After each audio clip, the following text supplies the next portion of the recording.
Hello YouTube. Towards the end of last year, myself and Stuart Ashen, Norwich's premier sandal maker, sat down to discuss a NES magazine.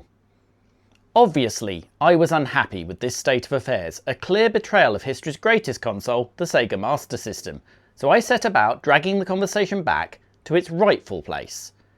With the usual apologies for the live audio quality recorded by idiots, please enjoy. Okie doke then, folks. I think we are good to be going. So today, please welcome to the stage the man who looks into the past and coos like an angry dove, bringing forth the magazines to see what they were doing. It's Dudley of Yesterzine! I was quite thrown by that. I don't know where I was going with that. It's one of those things you start saying and you're like, oh God, I hope I can end this so it kind of makes sense. I mean, you were going to end it. Yes. Possibly fatally. Stop it at some point. Possibly just by throwing the computer out of the window. Oh dear, how are you doing, sir? I'm very good, and that's because I know that I can out Dave in stream, because when you play the thing, I have Twitch muted so it doesn't echo down the mic. So I don't have to hear the German song. Which means, of course, because I'm hearing your mic, I know you don't hear the German song either. Oh, I do hear the German song, but I have headphones. Yeah, there's no escape from me. I could quite easily mute it, though. I could. It's a very, very simple setting to do that, but I don't mind the German song. So you've gone to the trouble of working out exactly how to mute it, but you're totally not doing it. Yeah, well, it's a generic muting for any media file, because I have to have the intros muted, because they'd drive me mad if not. Oh. Wait, why am I having a go at you? I'm supposed to be teasing Dave. That's what he's here for. It's literally what we're here for. It isn't the job. So yes, I don't think I quite understand what we're doing tonight. You said something about the Nintendo ES? That can't be right. Or as we call it, the NOS. Yes, which I believe is the correct pronunciation. The Nooster system, I remember, yes. The Nintendo Family Computer System Entertainment System Family. Yep. The N8. And that's America switching. Yay! Oh God! I haven't done the admin, have I? I apologise. Oh God! Let me do this quickly before we begin. Oh, exciting two-player admin. Go ahead. Let's go for it. Rubbercat, 51 months. Thank you very much indeed. Epsilon 077, 41 months. Gristle McNerd, 42 months. Michael Patterson 1, 29 months. DJ 68K, 66 months. Parsifal, 79 months. Jigglenomicon, 45 months. Did not, 70 months. Snaky B, 77 months. Warrior Miller, 63 months. The Far Wall, 24 months. That's a 2-year sub-anniversary, if ever there has been one. Macobster, 71 months. Wir alle wissen, ist Dave Smell, aber was ist nicht dumm? I don't know what that means, but it sounds cool. Rob Hessian, 79 months. And Higgity McSquiggity, 35 months. Thank you very much, folks. There we are. Right. What were we talking about? Oh, yes, the NUD. That's it. Yes. The Nintendo Universal Device.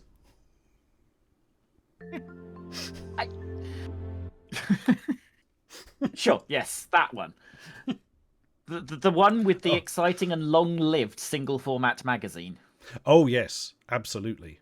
Oh, and Jonty's Corner, 20 months, thank you. So... Yeah, it's one of those ones with an interesting history in this country where it was massively popular in America and big thing in Japan. And over here it was kind of, it's in Argos and Dixon's, it costs a fortune and nobody's buying it until it gets into the 90s and it's 4p. Yeah, it was a valiant runner-up, but yeah, never first. It briefly outsold the Master System around the time of the magazine we're looking at, but that's because everyone already owned a Master System, and like you say, the NES was super cheap. Oh yeah, the amount of people I know who got them at like car boot sales and stuff as in the mid-90s for basically nothing. It's like, oof, my God. So I suppose, do you need me to throw over the magazine, or will you look at your own copy? I have the copy in front of me, so... Superb. That makes things super we can easy not for anger everyone. Discord by trying to make it do things. Yes. There's nothing Discord hates more than doing things. This is absolutely true. We seem to have sound, and I'm thinking that's above our normal value, so we're doing okay. I'm expecting an actual letter from Discord a cease and desist for using their software too much. Stop talking. Yes. Yeah, how dare you? Yes. Right.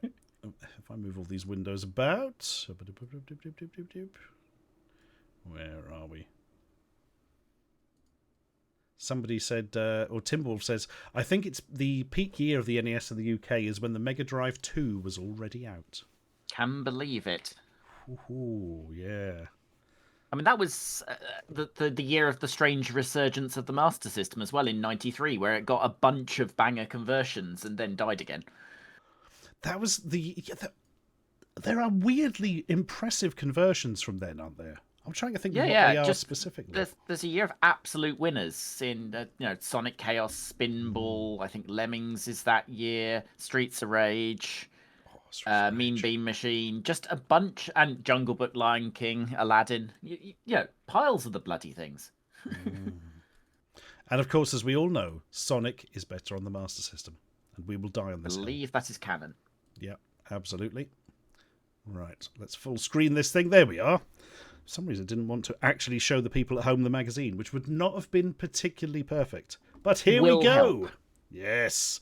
N-Force. Got a Nintendo Entertainment System? Get this. It's got Bartman on it. Yes, one of the actual releases that's in the issue. I think there's 4 or 5 reviews, 2 of which it's going to somehow manage to give the same score on a percentage scale. Ah, that's going to be interesting. Okay. Yes. Which kind of ruined it for me, because when I did this, I was still doing the best and worst game, and thus I had to do 2 worst games. Oh. Was not happy. There's no need for that. Wait till you see what they were. Worlds of ZZT or ZZT. That was a music publisher. Frankie Goes to Hollywood, I think. Thank you for the raid there. And Stuart Kenny33. Thank you for your 1-year sub anniversary, Stuart. Thank yous. So, what can we discover from the cover here? At last, the world's only NES mag. Yes. And this is probably as good a time as any to point out the date. July 1993. Yeah. The first NES only magazine in the UK launched in 93. Good God. Surely America must have had a NES only mag. Oh, several. Yeah. Although maybe not a NES only, except by default before there was anything else, because maybe all of them covered all the Nintendos. Whereas this was created by splitting an existing magazine into a SNES and a NES one. He says saying "es" as much as possible. It probably is time to spoil for chat. This magazine lasts 2 issues. 2 entire issues. 2 issues. My God. That's because it turns out it's a bad idea. And my suspicion is actually they just split the magazines in order to kill off the NES coverage and just have a SNES mag. Yeah. I think you are almost certainly correct there. I'm also going to point out that I think they're cheating. They say it's the world's only NES mag, but there's actually covering Game Boy as well, but they're just claiming it's in a free extra magazine. The cheats! To be fair, on the cover, World's Only NES Mag isn't World's NES Only Mag.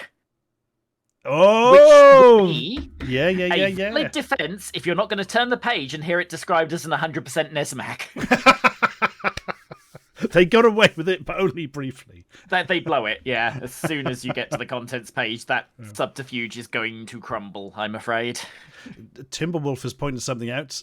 2 issues equals the Bad Influence magazine. It does. And I found out about Bad Influence magazine because I think I asked in the episode for this one, does anyone know any magazine that lasted less time? And someone suggested Bad Influence. Yeah. We haven't found a genuine 1-issue mag that was supposed to be more than 1 issue.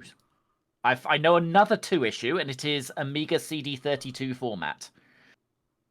Holy shit, I didn't even know there was an Amiga CD32 format. There is, yes. And actually, only issue 2 of that is scanned, but I know of someone with issue 1, so we will get it. Interesting. That's very... Because I would have been around probably with the CD32 at that time, and even I haven't bloody heard of it. My God. It's an Amiga format spin-off, and the 2nd issue was published after they finished making the machine. Its lead story is maybe Commodore isn't completely fucked.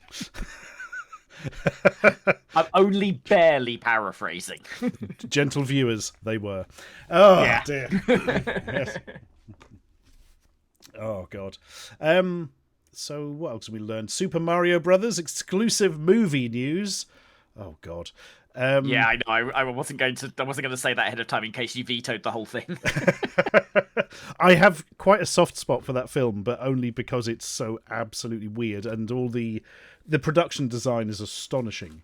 But as to what the film is, what it was supposed to be, and why it has almost nothing to do with Mario Brothers, it's a thing that exists.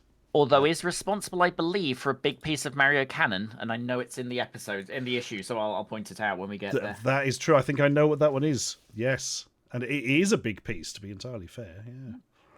And the various assembled nerds will know. Oh, yes, absolutely. In fact, yep, it's appeared already. Cosmic Wartoad says, anybody remember the short-lived gaming newspaper called Bang? No. I may do, if it's the one I think it is. He says, opening his magazine folder.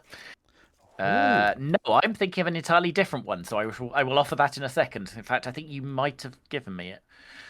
Interesting. The game. I am thinking of Blip, not Bang. Oh, Blip was yeah, I'm aware of Blip, Yeah. but yeah, Bang is a new one. No, Oh, I do God. not, Mr. Numbers or Miss Numbers or Ms. Numbers or MX Numbers. I think Numbers is Cosmic Wartoad, but for some reason wasn't allowed to be called Cosmic Wartoad again. If I remember, enough. it's a really bizarre story to. Well, Twitch, the joys. Ryan 9898 says, I haven't seen your content since I was in junior high. Hopefully that was only last year. Please don't make me feel old, Ryan, but welcome. I'm thinking of the exact opposite of something Timberwolves says back there, where he says he'd love it if there was a one-issue mag that was supposed to be a collect 128 issues and build the Flying Scotsman. I now like the idea of doing a build your own Flying Scotsman magazine, but it is only supposed to be one magazine and there's just the Flying Scotsman taped to the front. I'd buy that for $1. Probably Yeah. not for much more than $1, but yeah. I do somehow have a picture of a fake magazine called Exponential Growth Monthly. Issue 1, only 1p. By the time you're up to issue 13, it Yeah. costs more than all the money in the world. Yes. I worked it out once how many issues it was supposed to have based on their cover mount, and yeah, it gets expensive. They sell the joke because at the bottom it says issue 2 next month, only 2p, just if you're unclear as to what the actual joke is here. Yes. Oh my God, that's kind of brilliant. Oh dear. Do we dare look at a magazine? DC Flake says Real Robots was killed off before the robot was finished. Was Yeah, Real I bet Robots? most of them are.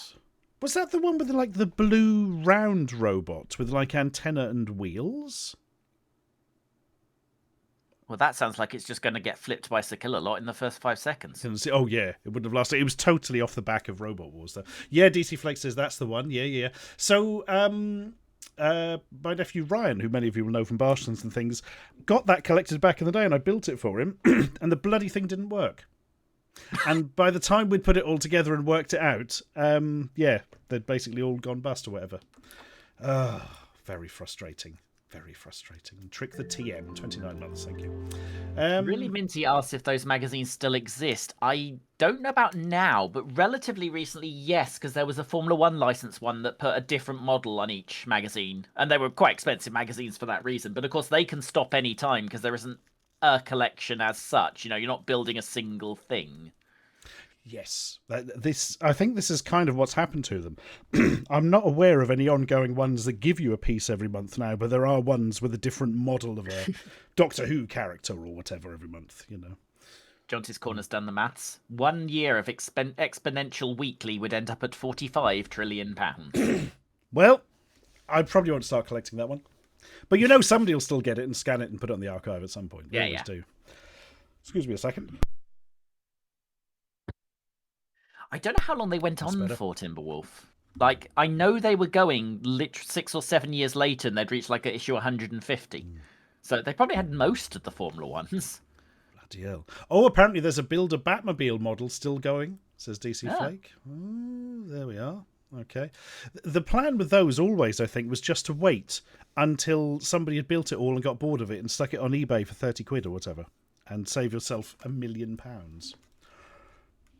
I think the only one I've got is the Star Trek Technical Manual, but I don't think that had a build. I think it was just a ongoing build up to the Technical Manual thing.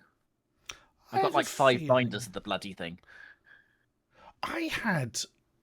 Weirdly, somebody gave me an entire set of it that once. It might have been the Star Trek The Next Generation fact file or something, but it was huge. Like multiple binders, like 6 or 7 of them. That might be the one I've got several of somewhere. Again, I tried to give it away for years. Nobody wanted it. And I ended up having to throw it away when I moved house. I've been quite gutted with that because it was a nice thing, but it's just the value of mine. Yeah. We will destroy all the other copies. Yes.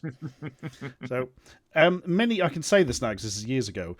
I was approached by, I think it was it Eagle Moss or one of the other ones, one of the Partworks people who said, "Look, we're doing build a 3D printer." Piece by piece. We'd like you to do a sort of sponsored thing for it. So I was like, okay, does it work, sort of thing. So they sent me the 3D printer complete and all the bits. It didn't really work very well. And I said, guys, this doesn't really work very well.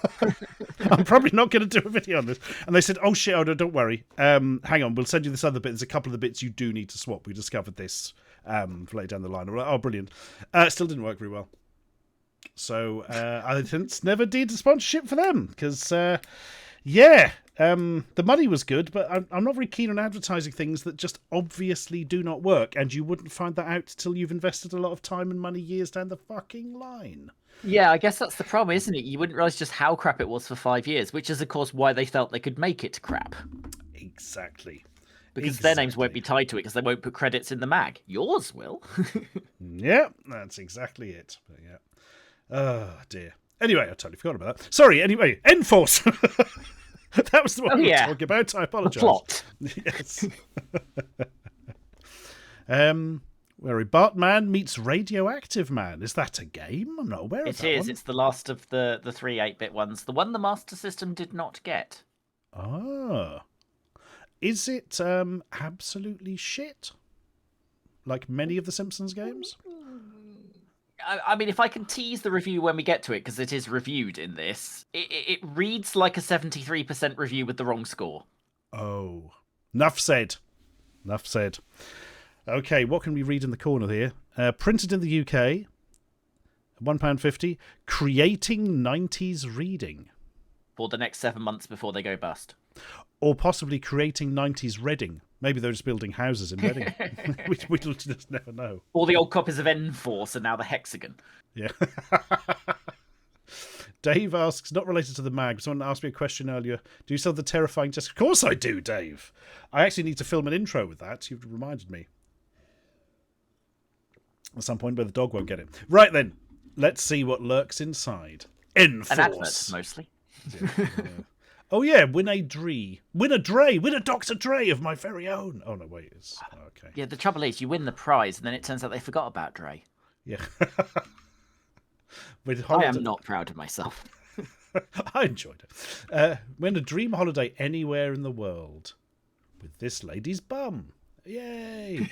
There are actually mistakes here because it's an old advert. So when it says which magazine for you on the second page of the advert, it lists the old Enforce at the wrong price. Brilliant. Well done, guys. Yeah, good start. And of course, because the coupon is old now, you can reserve Enforce, but you can't reserve SNES Force. Oh. And you can reserve Sega Force, which no longer exists, but not either of the magazines it's split into. Imagine winning the holiday by subscribing to a magazine that no longer exists. That would be the magazine's probably dead before they drew the winner, isn't it? Oh, WG Punk Rocker, 13 months. Thank you very much. Welcome.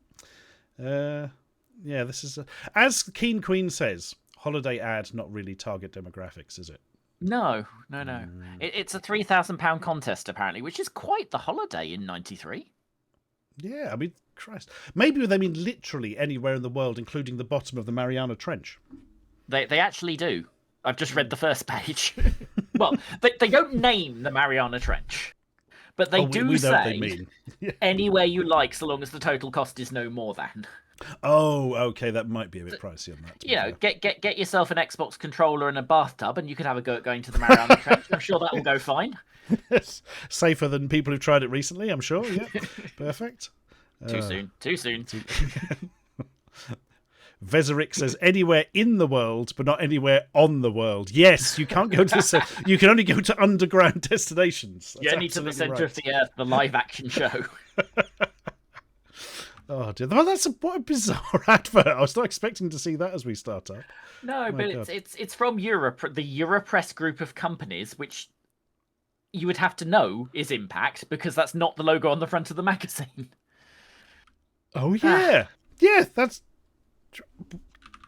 weird. Impact is essentially the follow-on from Newsfield. You'll see Roger Keane and Ollie Frey credited in this magazine.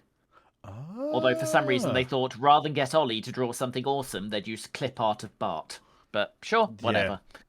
Yeah. And it looks kind of washed out as well. I thought it was faded or something, but looking in the mag, no, the rest of the colours seem fine. So badly saturated clip art. Thanks, guys. Lovely. Yeah. Lovely. And there it is again, in case you didn't enjoy it enough on the cover. Perfect.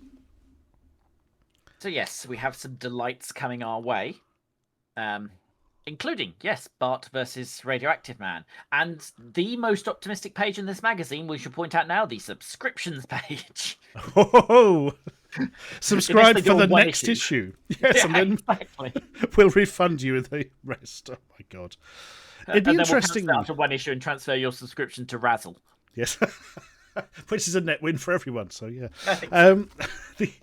I wonder how many magazines had a subscribe to this magazine thing in the last issue because they didn't know it was going to be the last one. Quite a few, because generally they don't like to tell the staff you've got less than 12 months.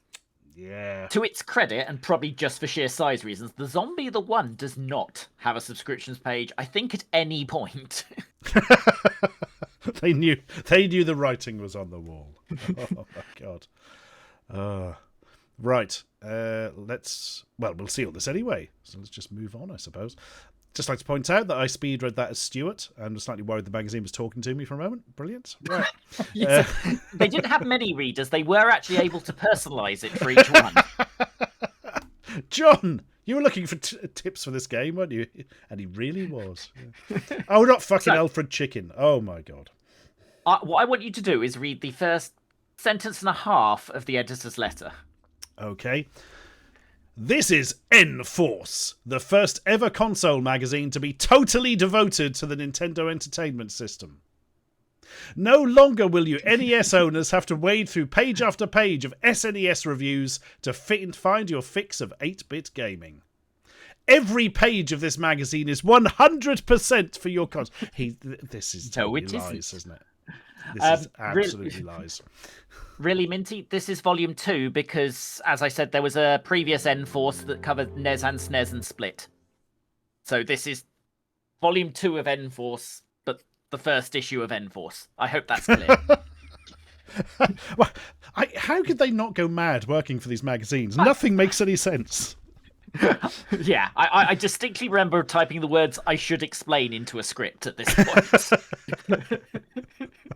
Daniel for Cornflake says GB Force will replace Reform after the next election. Oh God, it might. All our foreign policy based on Mortal Kombat 3. Yes. Oh dear. To get us out of that, GP Force is actually a bit of a trick. It is 8 pages of this magazine, but it is also 8 pages of SNES Force, and it is the same 8 pages. So it's a little cheat. It's the same content for both magazines. SNES Force also has the identical GB section.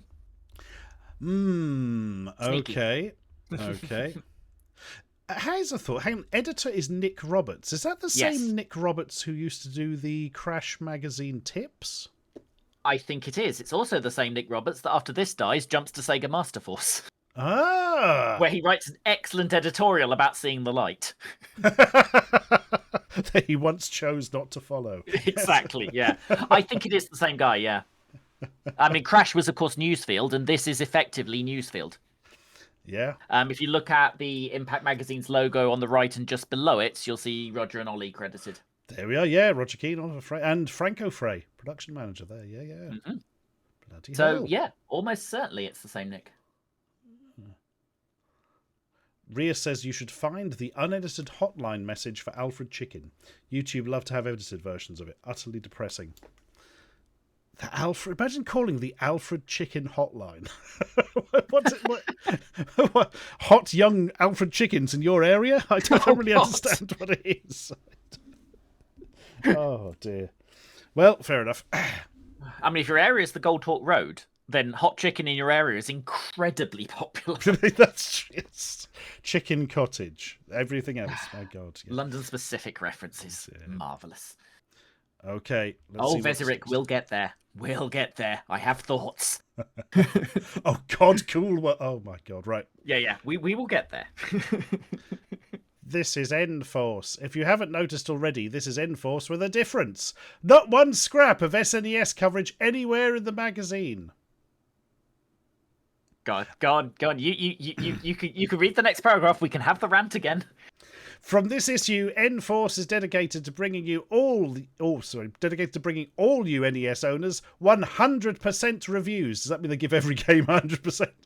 Well. Previews and players guides for your 8-bit console with a special 8-page supplement for Game Boy fiends, GB Force.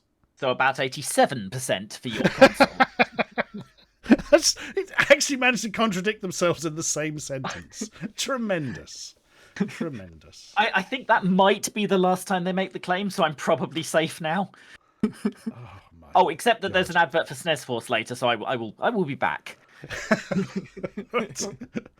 They're apparently previewing Tiny Toon Adventures 2: Trouble in Wacky Land. Yeah.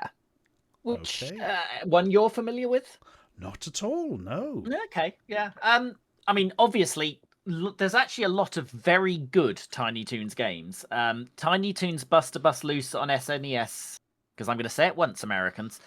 I like enough, I own a copy on all 3 regions. It's a really, really good platform game, is Buster Bust Loose.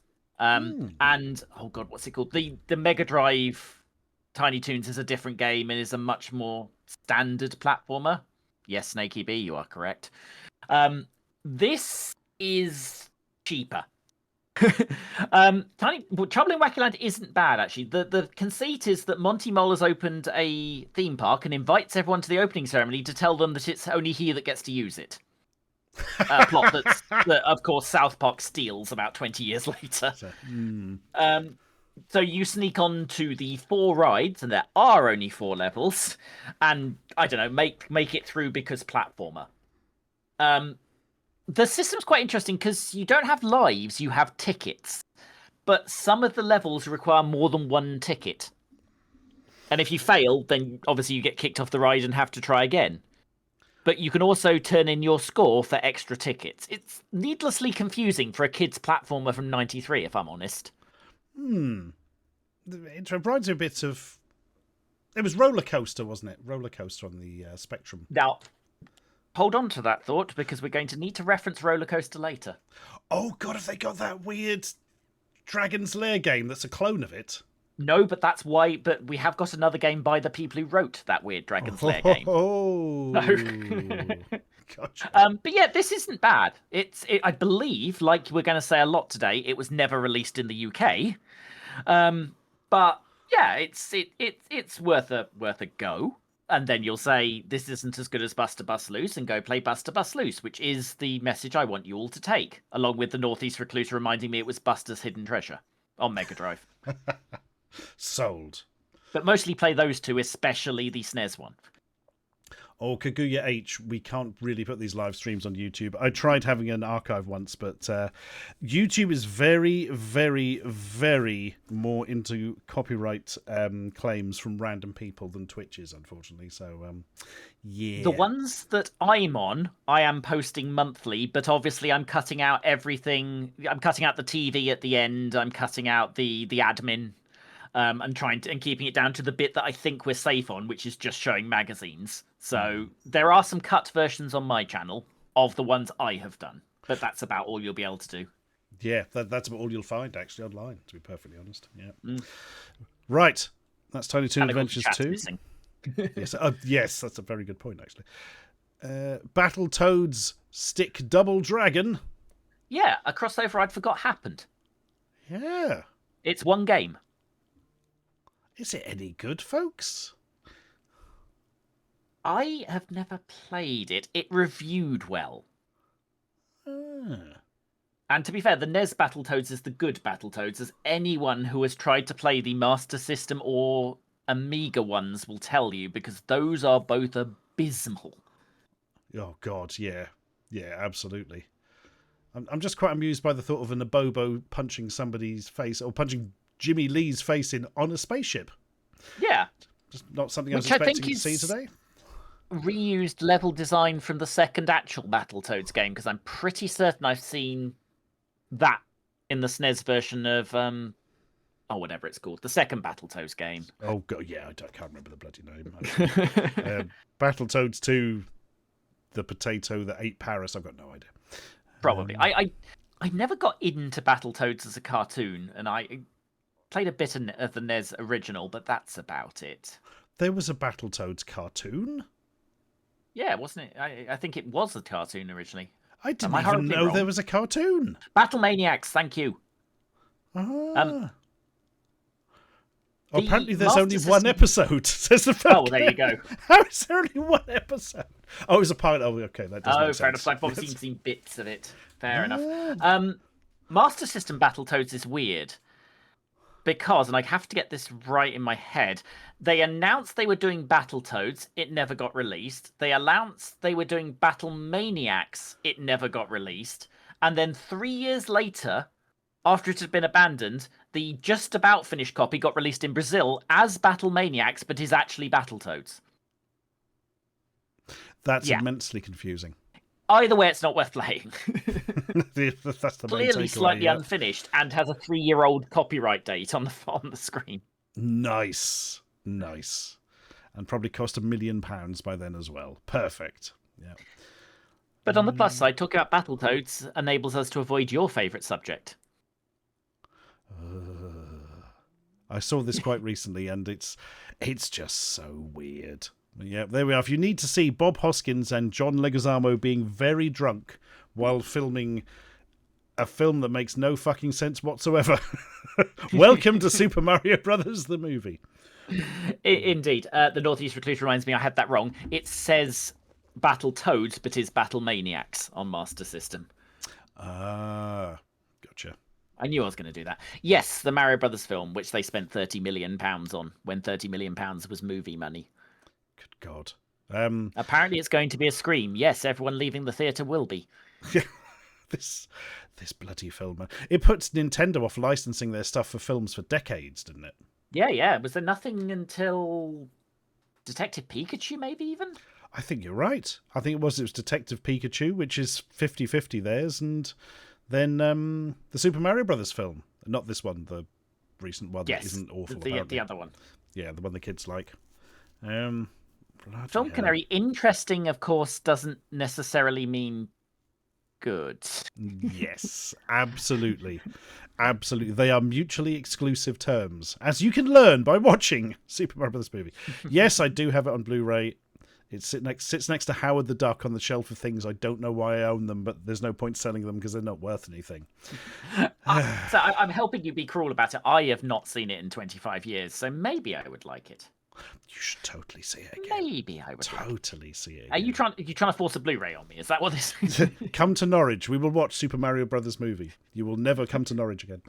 The director's commentary no one wanted. Number of directors, 0. It says it had people from Bill and Ted's Excellent Adventure, so I don't know how they buggered it up if so. Dave's warning me off, which means I should probably do it, because he doesn't have my best interests at heart. That's absolutely true. Yep. He'd show you Birdemic or something instead. That's his favourite. Okie doke. I think I figured out why they closed this magazine after 2 issues. It says we'll bring you a full feature on this great movie next issue. A 5-page spread on this. They're actually banned by the High Court. Should we move on to some games? Let's do this thing. The magazine's weirdly fuzzy on stream for me. I don't know if that's just me. How is it looking, folks? I'm going to do a quick refresh just in case. Has it gone What's your Call of Duty super low advert? res? Okay, then don't worry about it. It's my Twitch connection. I shall enjoy this Call of Duty advert in the meantime. Beautiful. Don't forget to buy Call of Duty. It's like a game or something. It just promised me a massive zombies experience, and now I want to know if that's a lot of zombies or one really big zombie. Oh, I'd be interested in the second one. Yeah, like right. the boss at the end of level 1 of Painkiller. Okay, so the upfront page. Go down the right-hand column, everyone, if you've got a clear copy of this, and count the number of US imports we probably didn't see many of, if any. US import, summer. Oh yeah, I'm sure Alfred Bloody Chicken did come out. USA import, oh my god. Japan import. Crashing the boys. Exciting. Japan import, USA import, fucking hell. So what you're basically saying is nothing's coming out over here. Like, it's a very healthy lineup of games. We're just getting bugger all of them. And I mean, I scanned the list, and I'm sure there's a couple, but I cannot see any I know we got that say US import.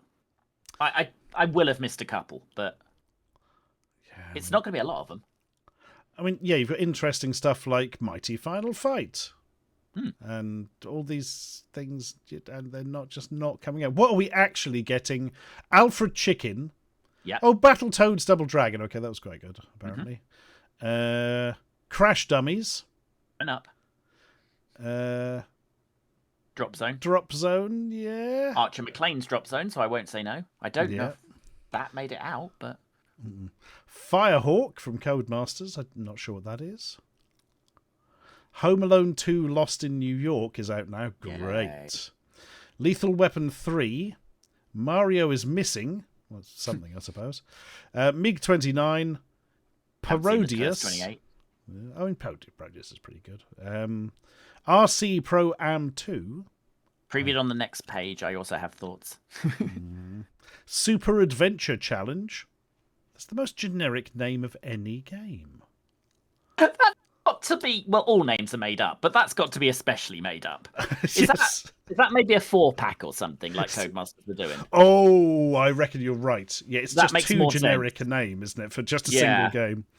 Game where thing happens. You know, it's just, you're not going to sell it, are you? And finally, Ultimate Stuntman. Codemasters were largely propping up the NES in the UK at this point, which is probably why Bag of Magic Food, this non-official magazine, doesn't really care they're unlicensed. So, I think Bag of Magic Food, welcome, by the way. I think they just didn't give a monkeys. Because they're not an official magazine.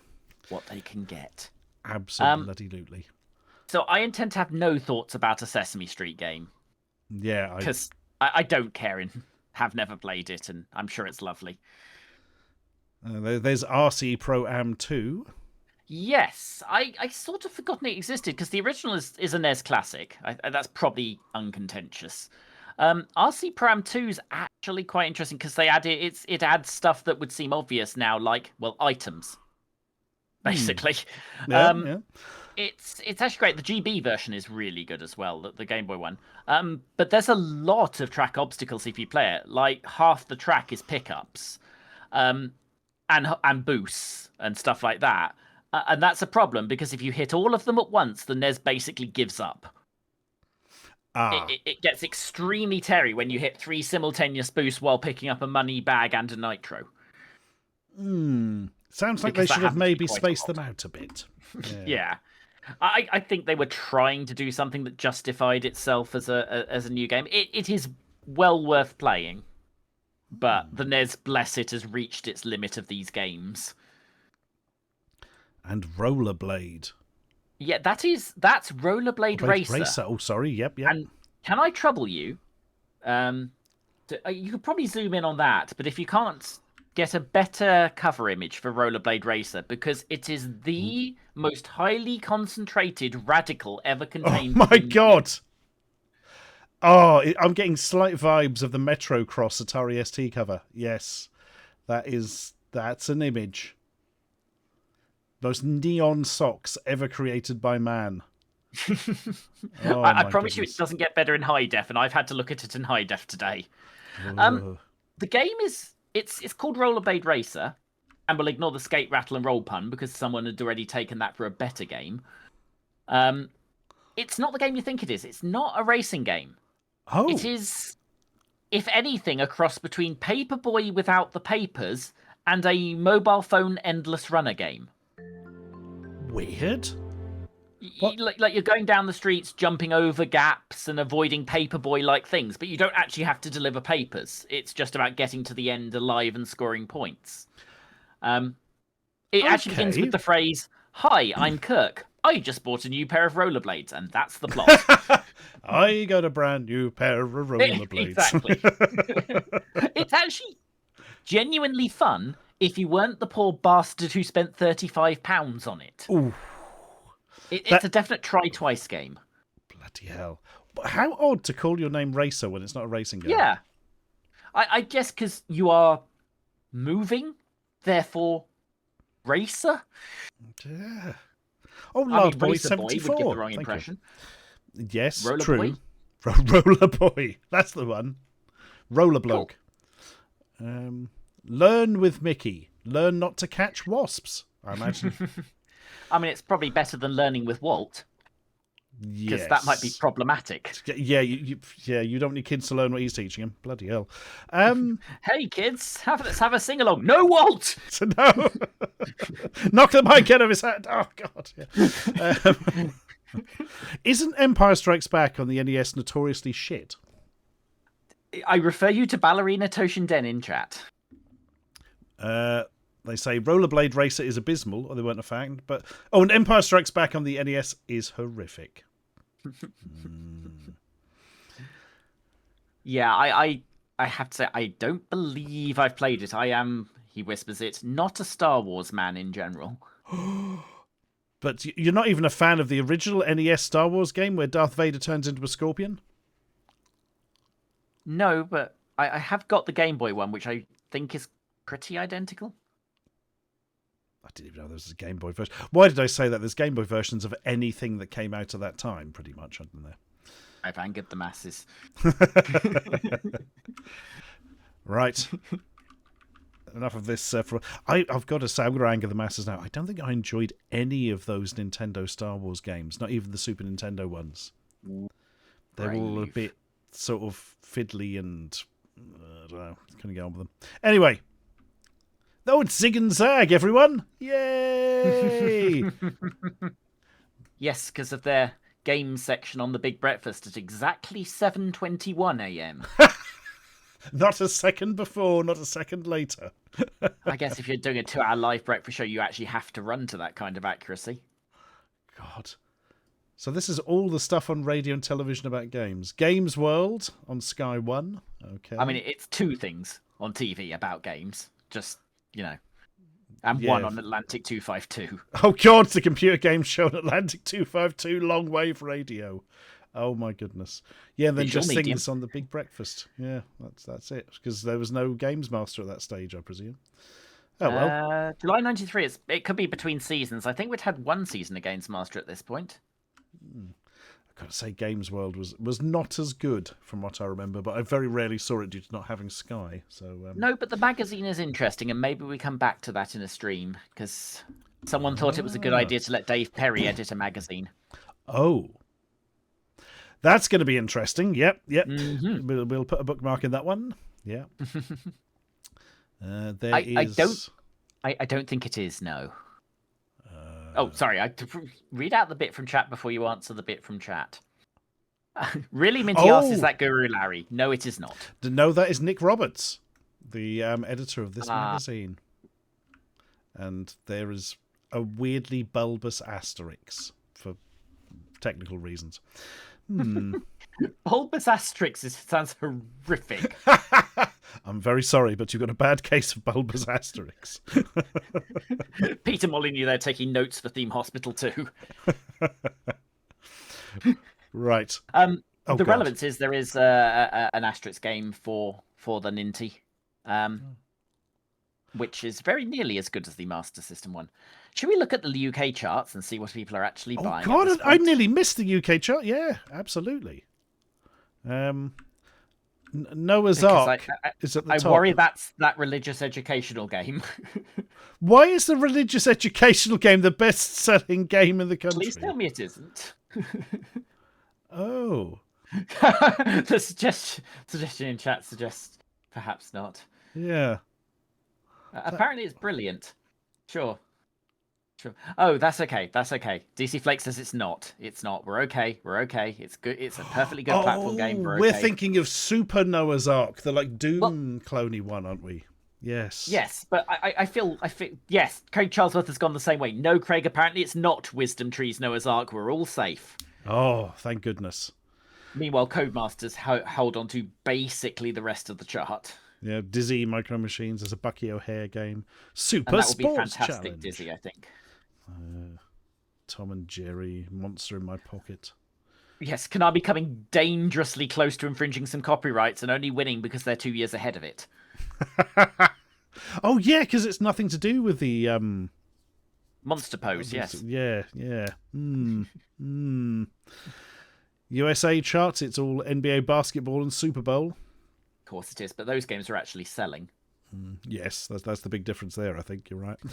And the Japanese chart is Kirby's Dream Land and Dodge Danpei 2. And Super Mario USA, which I'm actually impressed is selling because, of course, they'd seen that game before. Oh yeah, is it that different? How no, strange. It literally isn't. Bizarre. Oh well. They altered Mario canon for it, but again, it actually gets mentioned later. How bizarre. Codemasters were absolutely hawking the Aladdin deck at this point. God, you see a lot of those around in second-hand shops to this day. I see more of those than I do any actual game of the NES, I think. No.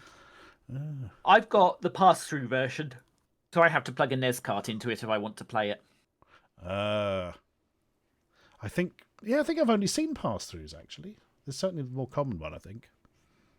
Yeah, there's a cart pass-through, and then there's a sort of game on a rubber hook, which you plug another game into. Whereas the Aladdin ones, you plug the actual Codemasters game into, and it's just got a copy of all the unique chips. Oh. I think. Not quite like a ribbon cable. If you Google like Super Sports Challenge and the like, one of the cart pictures will say, will show you. Yeah, a little bit Game Genie like, which is not surprising because the Game Genie is also Codemasters. So, what are you expecting here?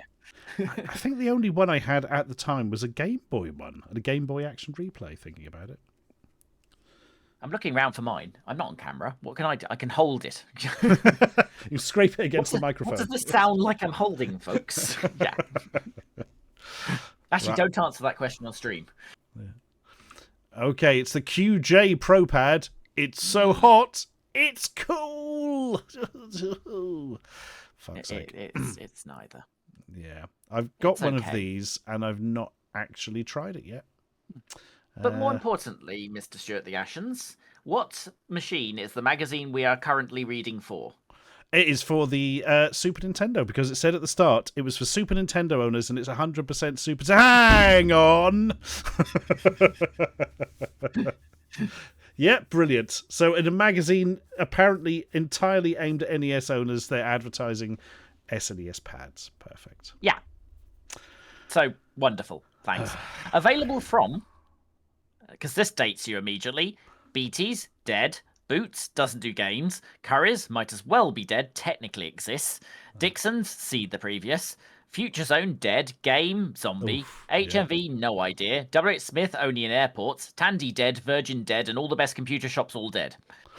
HMV does still exist, but it doesn't really do games. I'm not sure they do any. Probably a few. But yeah, they've rebranded themselves as a hat and vinyl shop, and they seem to be doing okay, to be fair to them. Whereas Game is the back corner of a Sports Direct, because nothing makes nerds want to buy things more than walking through a sports shop. It's the one in Norwich is literally in the back of a Sports Direct, and they all are. I don't think I've actually been in since that happened, but somebody told me it's just full of old Marvel action figures. Yes, pretty much. I have to pull up Jonty on a technical inaccuracy because I love doing this. No, WH Smith did not rebrand. WH Smith sold the high street stores to a group of venture capitalist vultures. The Oh. airport, train station, and hospital stores are still owned by WH Smith and called WH Smith. And the ones they've sold are now TJ Jones or something? Or Yes, TG generic Jones? name. Basically, it's the same owners as Hobbycraft. They'll load it up with debt and close it in 2 years. Great. Yeah. Mark my words. Perfect. It's exactly why they have it. Because the thing is, TG Jones is just like a name they made up, isn't it? That Yeah, sounded the cool. lowest effort possible buyout. It's literally there to load up with debt. It's venture capitalist filters. It'll go the same way as all the others. Isn't WH Smith also a made-up name, though? Probably. Yeah, I have a feeling it actually is. I think there never was a WH Smith either. Just, but as you say, they've got. When they got rid of the good carpets and the brown logo, it was time was done. Yeah, absolutely. Really, Minty makes the point here. The ones in the train stations and that kind of stuff were the only ones that made any money. That's why they sold all the others for essentially fuck all. Yep, and that's why they'll be loaded up with debt and collapsed. Exactly. Yep. And yeah, Silver Cobra points out, this is way off topic for the stream, but watch Asda and Morrison's because they are both in the process of having the same happen to them. Morrison's I knew, Asda I didn't realise. Yep. Asda have literally just sold off a bunch of their stores and leased them back, which is always a good sign. Oh, apparently W.H. Smith was the son of the founder. Was actually so the founder was W.G. Smith. No, I've made that up. His dad was W.S. Smith. You see where I'm going with this. Oh, yes. Yeah, JP Quinn, the TG Jones, several of the TG Joneses have Toys R Us's in. It's like old broken brands huddling together for warmth. My local The Range has Home Base in it. Okay. And Wilkinson. Don't they have stuff from Iceland in there as well? They do, but at least Iceland still technically exists. That is true. Yes. The best thing about TG Jones is I was walking past the one in Milton Keynes and saw a sign promising me a free 9-inch Jeffrey. And I am a very immature man. I was walking past the TJ Jones, whatever it is now. I think it was still WH Smith then in Norwich, and saw Toys R Us inside something, and I was like, oh my god! So I walked in to see what it was, and it was basically a shelf with some pencil cases on. So, do you know how I know they have now rebranded the TJ Jones in Norwich? Go on. Because I walked past it with Alessandro of this parish and told him the story about W.H. Smith.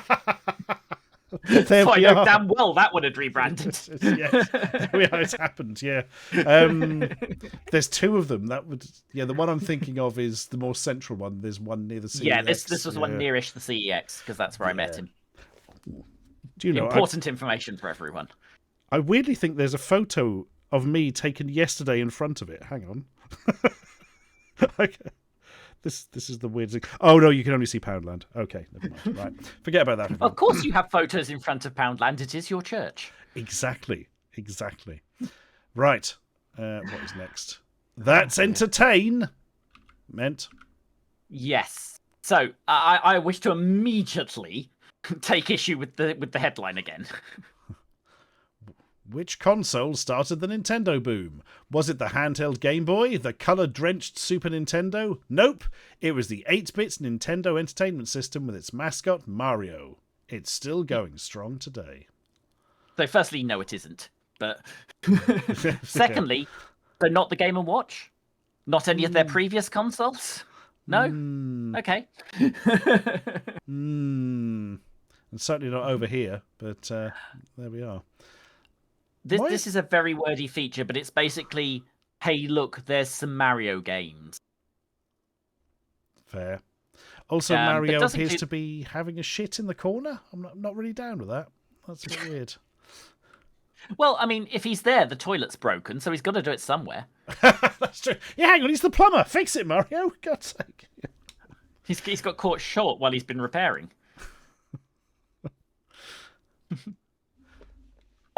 So, on the next page, there is the tech specs of the NES, if anyone wants to marvel and behold, or just laugh. TVRF cable jack. Ooh. That is the thing about the NES, actually. Its video output is trash. I mean, there are lots of reasons why I am legally obligated to big up the Sega Master System. But in video output, seriously. The SMS can do RGB SCART. The NES has a composite thing and RF, and it just isn't good. No, really is nice. It's always a bad one to try and get anything running out of. And Scottish Drunkard has spotted the thing the movie has given us in Mario Canon. Mario's full name.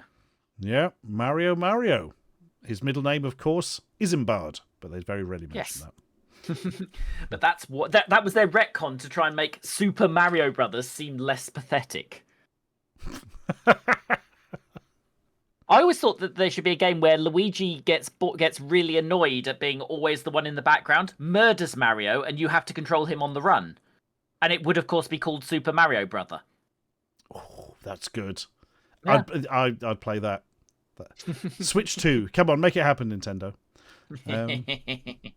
They've accepted Luigi as a distinct human now, but yeah, it actually took a long time. It was established in the movie, but Miyamoto kind of denied it for a couple of decades before saying, well, all right then. So it is now properly official. Waluigi, he's my favourite. I've just decided now for some reason. Now, Waluigi was created by a Sega first-party publisher. First-party developer. Wow, that's why I like him. Yeah. There we are. Specifically, Camelot, who were, as Sonic Team, responsible for the Shining Force series. Love the Shining Force series. While they were part of Sega, but are now the people you know for Mario Golf and Mario Tennis and all of those games. And that is how they created Waluigi. For one of them. But yes, excellent Sega fact that justifies your opinions on Waluigi. Good. I feel a lot better now. There's a Lost also, Flash Yoshi's game. Cookies 93. No, it's not. It's Yoshi's Cookie. Sorry, go on. Oh. I was going to say, there's some Flash game of Waluigi that's like Lost Media. It gets mentioned every so often. I can't remember what it's about, but it was a load of shit, I think. But there's a disturbing amount of Flash and Java phone games that appear to be Lost Media. Oh, God. Yeah, the Java... Not most of them probably not very good, but still, Lost Media. Java phone games. I remember having to emulate the Robocop one for somebody, which was actually pretty good, but I couldn't get the sound to work. Yeah, I had to do for a couple of things. I actually managed to track down a couple that were in an advert when one appeared in a magazine. I tell you what is amazing, though. Well, are amazing. The Assassin's Creed Java phone games are really good. Like, genuinely very good. Are they Lost Media?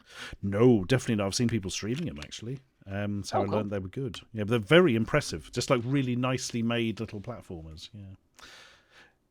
I think there's a John Carter of Mars one that's quite good as well. And I think that may be all that's good on the entire platform, despite there being 40 billion games on it.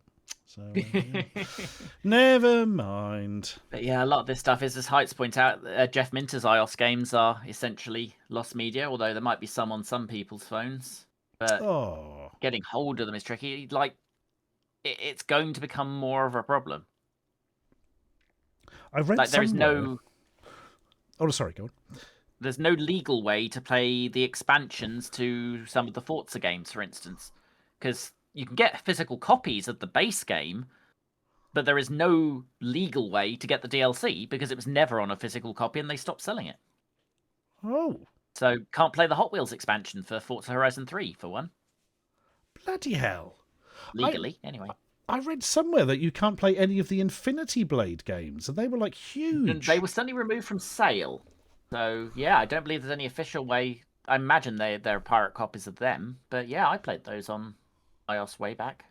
Yeah, impressive stuff at the time, 470 years ago, whatever it was. But yeah, decent enough. Oh. Oops. Plutonius has pointed out another downside. Ooh, Half-Life 2D Flash game isn't Lost Media, but the game includes a link on the main menu that these days leads to malware because the domain is owned by someone else. Holy shit. That's not good, is it? And hello, Patchwork Puppy Paws. Welcome. Right. What have we got next going on? it's just going to tell us about all the Marios. Yep. So I have just the one fact, because I think we all know these three games fairly well. So Super Mario Bros. 2 is the game that canonically establishes that Luigi is taller than Mario. And it does it because they painted over the characters in Doki Doki Panic, and the Luigi one is taller than the Mario one. Yes. But from then, Luigi is taller. So it all happened because of drawing over sprites in Doki Doki Panic. Bloody Basically. hell. The other thing I urge people to look out for, because we might as well spend 2 minutes on this page, Super Mario Bros. 3, have a look on YouTube. One Credit Classics, the lovely Ben, has recently finished a 8-month and 958 attempt and got Super Mario Bros. 3 completed in under an hour. And just watch the last video, it is a thing of beauty. Bloody hell. That's a lot of bloody attempts. 958 attempts, yeah. He did a lot of it on stream. The poor guy's made it his life for about 8 months, but he's lovely and you should go watch that, because right, skills. making a note of that. Hang on. That is One Credit Classics. One Credit Classics. Right, now we've justified being on this page. Good, very good work. Time for reviews. Bros 3. Super. There we are. Marvellous. And hello, Fat Kid Smell. That's a hell of a name. My God. Right. Force rated. Game average is 75. Has any other magazine given an average? With that, aren't they? Yeah. How odd. If that was 73, then wow, that would be amazing. But, holy crap. I don't think this has one. Masterforce did. And those horrible crash dummies. We'll come back to those. We'll get there in 4's time, I guess. We've got Nick Roberts, Rob Millerchamp, Chris Rice, Tim Hirschman, and Carl Roddy. I only know of Nick Roberts, I think, from that group. It's a lot of people for a magazine like this. I suspect only Nick is full-time here. Yeah. Right. What games are they going to throw at our teeth? Is there anything else to see on this page before I rudely jettison it into the ether? Not really, as they're just listing them. No, we're about to cover them all. And we get to Bart meets Radioactive Man, where read the verdict and tell me that doesn't sound like 73%. Okay. The verdict, to be confusing, is right on the first page. Gotcha. That'll be the force factor 77. One for platform game and Simpsons fans. Holy shit. You could have written that without any point playing the game. Okay, yeah, you could have literally been told the title of the game and written that. And I have played this, and it probably says something. I don't have a huge amount to say about it. I think my conclusion was it's perfectly okay in a straight-to-budget Amiga platformer kind of way. Ah, okay. It's okay. It's the classic get sucked into comic book plot when he gets to be Bart Man, and it's a platformer. You collect things, you avoid things. Reviewer Rob says, yeah, it's far too monotonous to keep me addicted, but a good romp for a while. Far too monotonous is not selling me on it, to be perfectly honest. It shouldn't. It really shouldn't. Craig describes it as the most nothing game ever. Ballerina Toshin then goes with fucking terrible. The same engine as Space Mutants. Ugh, I'm not a fan of that game. Oh dear. Then I hope there isn't a feature on Simpsons games later. Oh dear. Well, it seems to have quite cool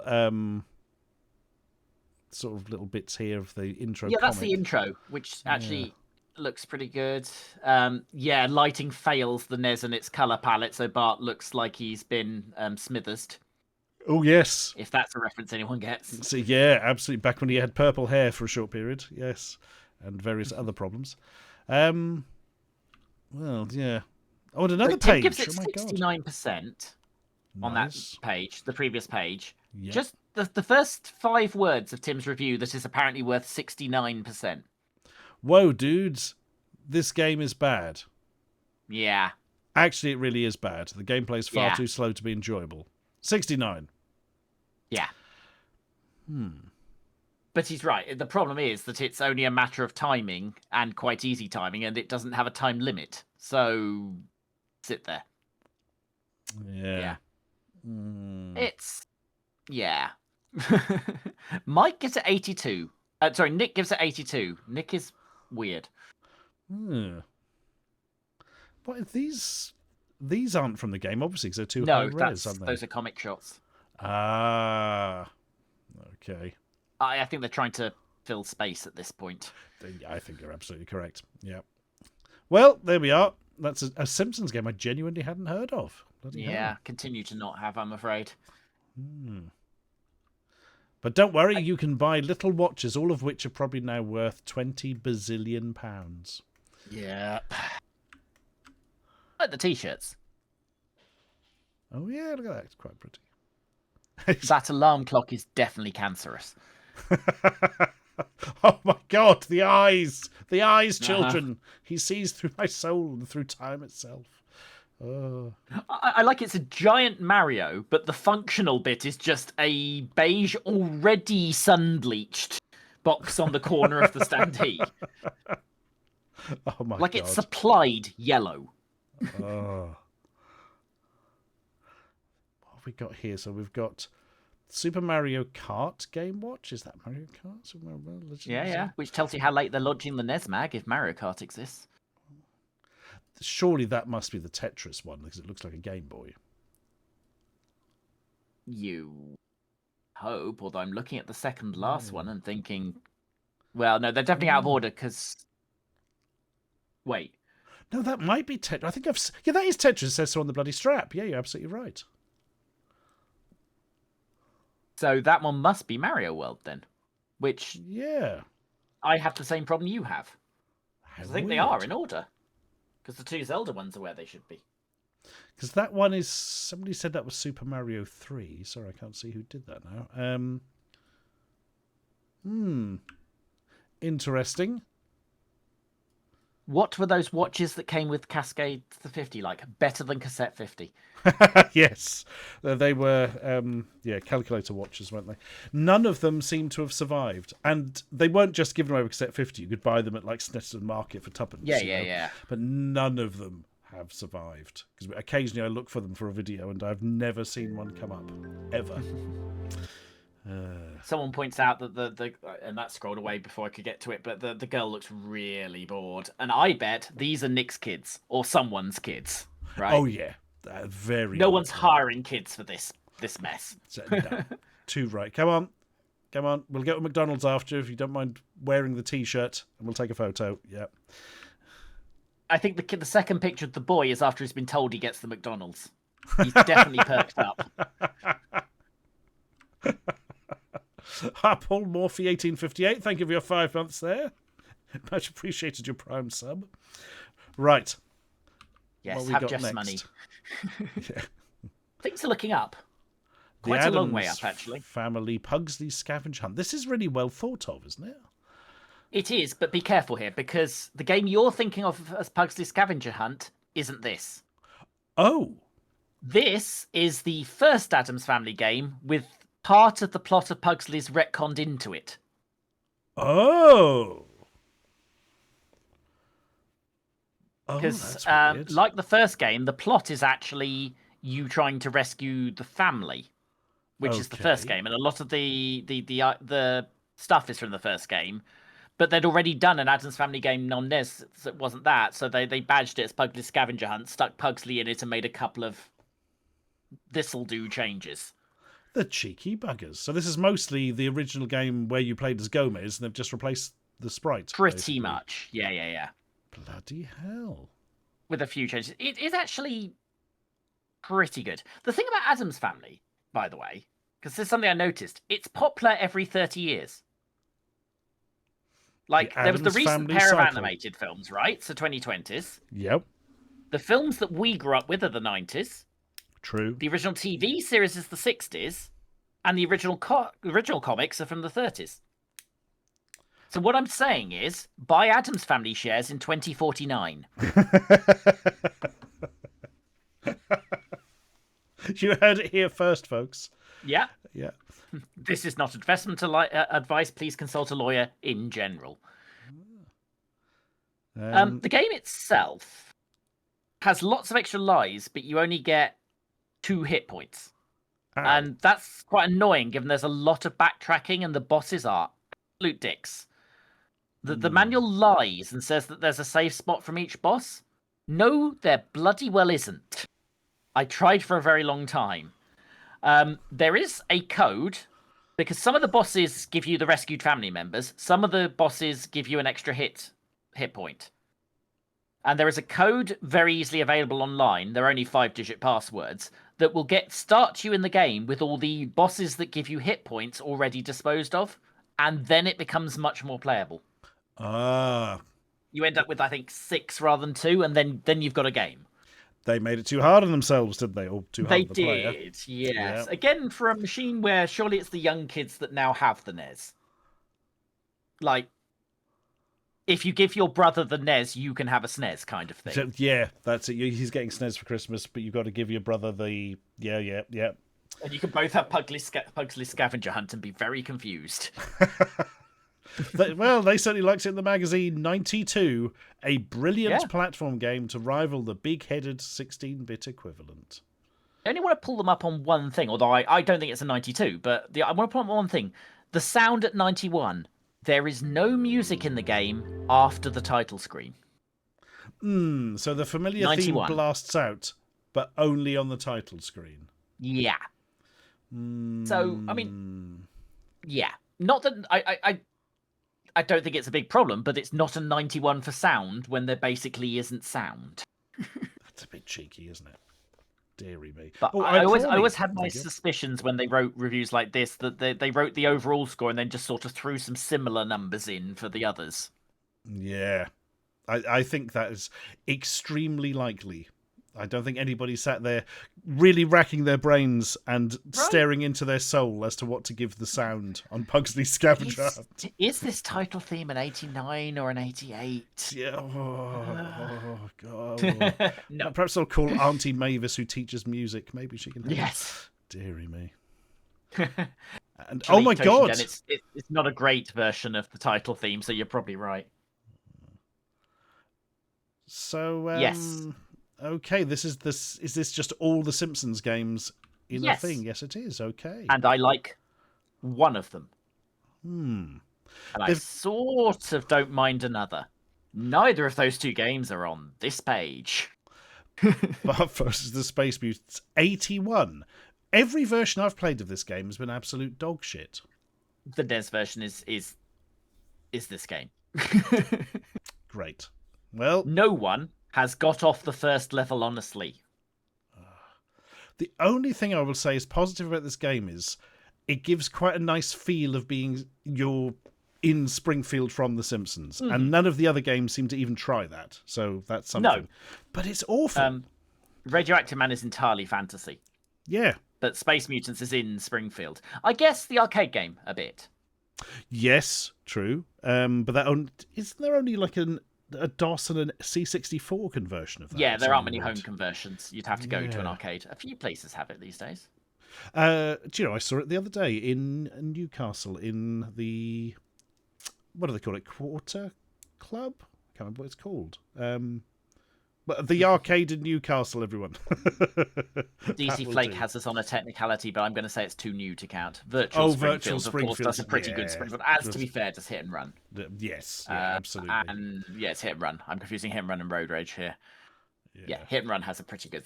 Although the layout of Springfield is notoriously malleable. Things are not where they always are. I'm getting flashbacks to Virtual Springfield now. My God. I have Virtual Springfield on CD. Is it in the paper, very pink donut case? No, I think I've just got a CD. I think it was a freebie with something. Virtual Springfield is in ExoDOS or ExoWin as well. The rather excellent sets people have put together. Oh. I forget which. Tell you what, I could probably start up ExoWin and have a look. But ExoDOS and ExoWin are worth looking up if you have a spare 1.5 terabytes going spare. If not, buy yourself a hard drive. They're bloody worth it. They're absolutely They've just astonishing. released. Have you seen? They've released Win9X Exo this week. Yeah, somebody in chat said earlier. I've made a note actually because that's super exciting. I've retrieved that. I have seen. Trajective, the Futurama mod for Simpsons Hit and Run, which is rather impressive. Oh, that's a good idea. Yeah. Oh, turns out I've got to very recent, unfollow Angel Interceptor on Twitch because they legitimately completed the first 2 levels of Versus the Space Mutants. So they're clearly not real. Clearly, I've been confused and they're not real. They're AI construct or something. Well, they're aliens. That's the whole point of Space Mutants. Ah, the truth has come out. And one chop, 65 months. Thank you. Right. What other games have we got? Bart versus the World. I haven't played that one. That one is... Their score's accurate. I was trying to find some flowery thing to say. I'm going by the Sega version here. It is on Master System, where it is slightly rare, although not as rare as Radioactive Man is on NES. Yeah. But, I mean, you can already see from the screenshot that your point about it being Springfield, that's a ship or something. Yeah. So... Yeah, literally on some sort of pirate galley or something. I just realised that I was searching Exodus for Simpsons. That's not going to work. You want to search for Springfield? I give up. Which means I can make a spirited defence of Krusty's Funhouse, or if you buy it on SNES, Krusty's Super Funhouse. Weirdly, if you buy it on Mega Drive, Krusty's Super Funhouse. Oh, come on. Krusty's Mega Funhouse would have been amazing. Right? But actually, I think it's pretty good. It's if someone hasn't somehow played it, it's sort of Lemmingsy, but the lemmings don't have powers, just you. So you're rushing around the level trying to build them a safe way out. I think I've played it briefly on Super Nintendo, and it was all right. Yeah. It's my favourite Simpsons game, as it is N-Force's, probably because there's very little Simpsons in it, to be fair. Yeah. It's just Krusty. I think they sort of throw in a few JPEGs of Bart at some point, just to... Oh, look. Bart's operating the killing machine, of course. Yes. Ah, yes, I remember that. Yeah. But yeah, it's quite a nice one in a sort of pushover-y kind of way. And here's all the stuff on the Game Boy, because this is, of course, a 100%. Yeah. NES magazine. Actually, and Super Nintendo. Oh, yes. Bart's Nightmare is a SNES game. Favourite of YouTube's cuddliest man, Super Jim. Oh, Bart's Nightmare's awful, if I remember, isn't it? Oh. I kind of thought so, but don't tell Jim. He knows where I live. Bart's Nightmare, they say it's brilliant to give it 87%. Indeed. So does he. My goodness. It's another one where it's entirely a fantasy setup, isn't it? It is, yeah. He's doing his homework for some reason, and then he falls asleep and dreams the papers all blow out the window and he goes to chase them. And if you don't retrieve all the paper, he gets an F. Except that he was dreaming and the paper was never actually blown out the window, so why does he get an F? Oh, yeah! I am needlessly annoyed about this. Deary me. But also, why was Bart doing his homework? I don't believe any of this. None of this makes sense. God, people. Deary me. Bart versus the Juggernauts. That's a Game Boy one I've never played. When it says it's a Running Man style game, possibly not literally. And certainly not like the book and the new movie, rather than the Arnie one. But I just like the idea of Bart getting shot if he fails. So that's next week, The Simpsons in The Long Walk. Yeah. Escape from Camp Deadly is another one I've heard of on the Game Boy, but never played. I have that. It's, well, lucky it gets the score it does. Okay, enough said. Bartman meets Radioactive Man we've looked at. Oh my god, why is the chair on the floor, Mother? What is happening? Oh, I've seen an advert for this before.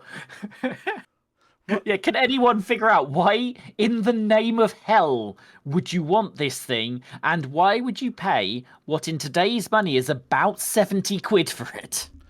My god. Mr. Mooncat sums it up by saying, buy our broken chair. Do we think that thing sticking out the back used to be the legs? Guys, the bloody chairs have fallen off the truck and they're all knackered. Don't worry, we'll say they're computer chairs. The slogan, welcome to the next level. No, the whole point of this chair is you are on the same level. Sit in real comfort 6 centimetres off the floor. Now you can have your own personal computer chair designed specially for serious game players. Sit in real comfort 6 centimetres off the floor in the perfect position for backache.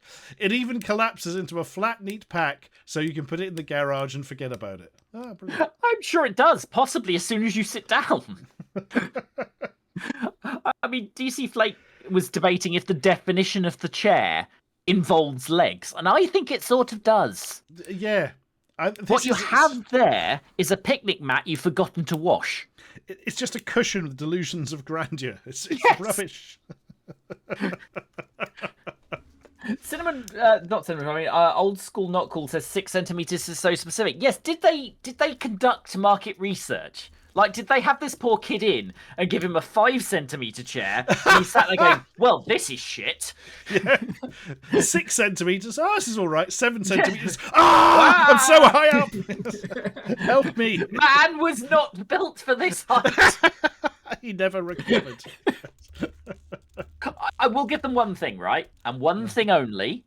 The console in that picture is a NES. Someone read the brief. Yes, that is true.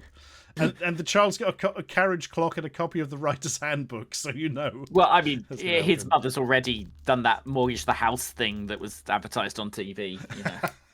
We've got a free carriage clock just for applying. Let's just hope they win the £3,000 holiday to the Mariana Trench and everything. I mean, he'll need £3,000 of spinal surgery. Also, is this something that really needs a 24-hour credit card hotline? Oh, God, yeah. Because if you're not stoned and eating pizza, there's no way you're going to be ordering this. Yeah, for 12 hours of 10 p.m. to 10 a.m. Oh, God. Craig Charles said they still make stuff like this. My son has a rocker chair which has no legs. It's mildly more ergonomic than this, though. I think I know what they are, Craig. Yeah, they are more of a thing than whatever the hell this cushion is. Yeah. Marty Pass spots that B&Q sells something very similar for actually cheaper than this with postage and packing after 32 years. Holy shit. Oh, dear. Oh, God. That's I bet none amazing. of these survived, which is sort of a shame. Although if it's that size on the kid, I'm not going to be able to sit on it. I'm going to have to ask Nostalgia Nerd. He's the only person who might have one of these stashed away somewhere. Get on it, Peter. Oh, astonishing. Right. That was brilliant, and I don't think we will ever beat. But we're on to Super James Pond. That's just Robocod, isn't it? Now, this is the thing. Yes, let's start with that fact, because there's two important things to consider here. Because this isn't James Pond. James Pond was never released on NES. This is Robocod. Robocod was never released on NES. This is lost media. Oh. No one has a copy of this game. I cannot find it anywhere, and as far as I can tell, neither can anyone else. Oh. And I would say it's a shame if there weren't 4,963 other versions of Robocod you can play. Why is Robocod on everything? I've never understood that. Like, the first James Pond isn't on Master System, but somehow we got Robocod. I don't get it. I also don't like it. I never liked Robocod. Neither do I. No. Oh, God, what is going on? I quite like the first James Pond because it's interesting. It's different. The whole fish thing. It's, not like everything else. Not going to claim it's the best game ever, but it's interesting. And then for a sequel, they made a generic platformer. Yes. Thanks, chaps. Absolutely. And a very dull one at that. But it does have a really cool comedy rendition of the RoboCop theme on the title screen. I will always give it a point for that. It gets no points for anything else. Oh, the original does the was it Warner? But the lion MGM, the lion roaring thing, but with James Pond, which is quite a nice touch for an intro.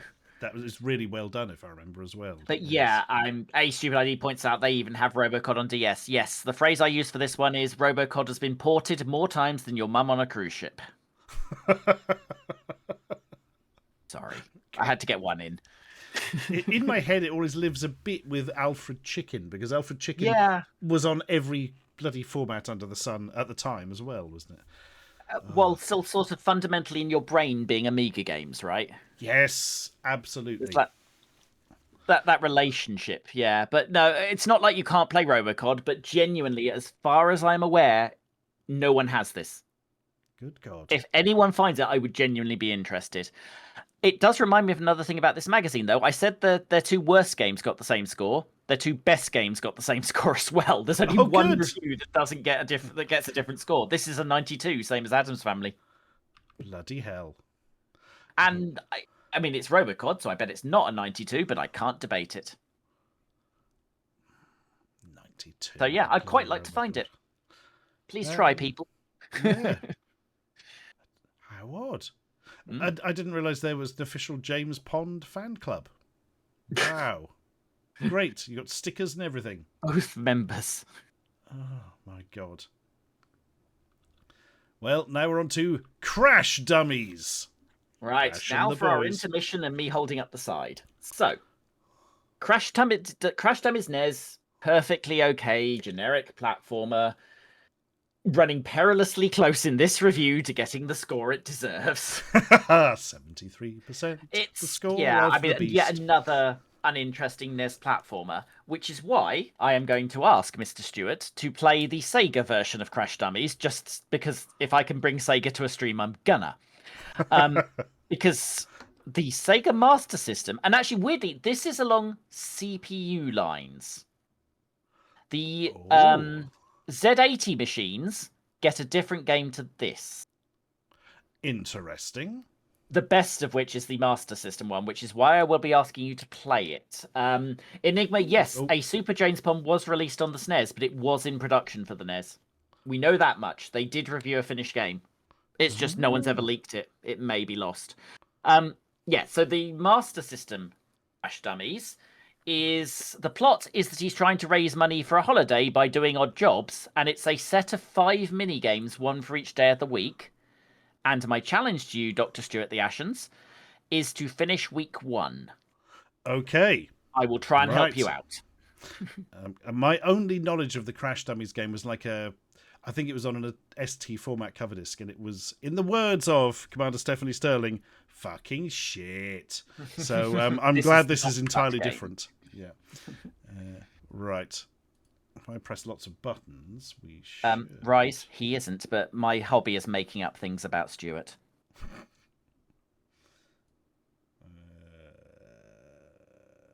I did once use that you were a former Milky Bar kid, which of course is stolen from Mr. Paul Gannon. Yes, who nearly was genuinely a Milky Bar kid. Yeah. Yes, I am still technically a doctor, folks, but it's only in things which are now hideously out of date. Should have done history, because they're hideously out of date, but it doesn't matter. That's the whole point. I can't find which bloody... Ah, here we are. Whoop! There we go. Oh, you nearly accidentally showed everyone earlier. So, yes, gave it away. Vector John, 52 months. Thank you very much. Okay, so I've now got to unpause this. I was thinking that screen was up for a while. There we go. So the plot is the Crash Dummies want to go on a holiday. Yep. And to do so, they will do some odd jobs. So your score will actually be in pounds. This sounds more like a plot for a Terry and June game than the Crash Dummies game. I know, right? I'm assuming the stream's getting sound. I don't dare unmute to find out. Oh, yes, it's all good. Oh, I actually quite like the music on this. Slick, today you have to do some stunt work. Jump off the building and create a smash with the director. Don't forget to hit the target. Do you know the Amiga game Base Jumpers? Yes, I do. Where you had to jump off the building and not hit anything on the way down? Yep. This is the same except for one crucial difference. Okay. Hit everything on the way down. So you're going up. But other than that, it's the same. Right. Let's go for it. I'm not even sure you can fail this, but just hit everything on the way down because it's all money. Gotcha. Oh, God. There is a time limit. But that's fine, just, Go! Hooray! Yay! If you press down to dive, you'll go through those. Ah, very good. You probably get money for bouncing, but yeah. Is the fire avoided? Or is the fire... I think it's best to. I don't know if you can fail.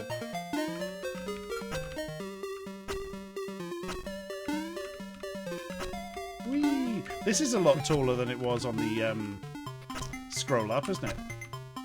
I think it is, yeah. I mean, to be fair, it probably fills it if you're constantly bouncing off random awnings and crashing through people's balconies. Right. Yay! Very nice. Wow. And for all that indescribable agony... This is the Sega version. The NES version is a completely different game. So, $3.62, so that'll get you halfway to the airport. Okay. Today you have to smash test a new car, Yep. air bumper. Pick up the air cans because the air bumper is a bit flat. Drive down the course using your D-pad, pick up as much air as possible, try not to hit too many things because you need to keep the air in the bumper and then crash into the end. Gotcha.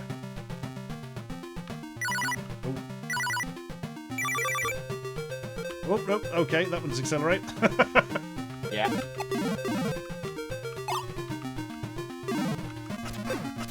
You certainly don't need to get to all of them. But that's good, because I've already missed some. This repeats for a certain number of weeks, getting harder, but I'm not going to make you do that. Good. Just picking up money directly there. Yeah, it's helpful. Cut out the middleman.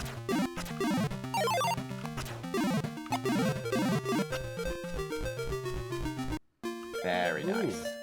Okay. This smells of Ghostbusters a bit. I know what you mean, Enigma. Yeah, I can see that. The reason, by the way, folks, I'm specifically choosing this game, other than to cram a Master System game into a NES episode, is I was once asked what game would I genuinely give 73% to, and this is the answer to that question. So, Stuart, in this, and it doesn't tell you on screen, basically it's like normal ski slalom, except hit as many flags as possible. Gotcha. Reverse There slalom. is a minimum requirement, I forget what it is, but if you keep hitting them, you'll do it. 15, according to the text there. Okay. Strange image of yes. him. It just looks like he's about to eat his own thumb or something. Which, If it falls over while skiing, quite possibly. Oh, also the controls are backwards, I think. yes, that's fun. You do have to avoid trees. Gotcha. Ooh, it's a bit fiddly, this. It's because you can't go straight. Yeah.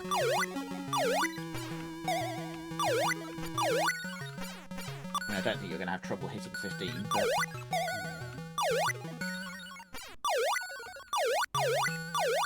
This seems like an absolute world better than that bloody platform game I played in ST.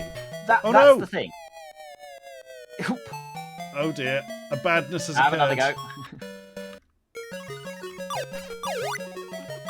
Oh no, missed that one. Don't worry, there's like 50 of them.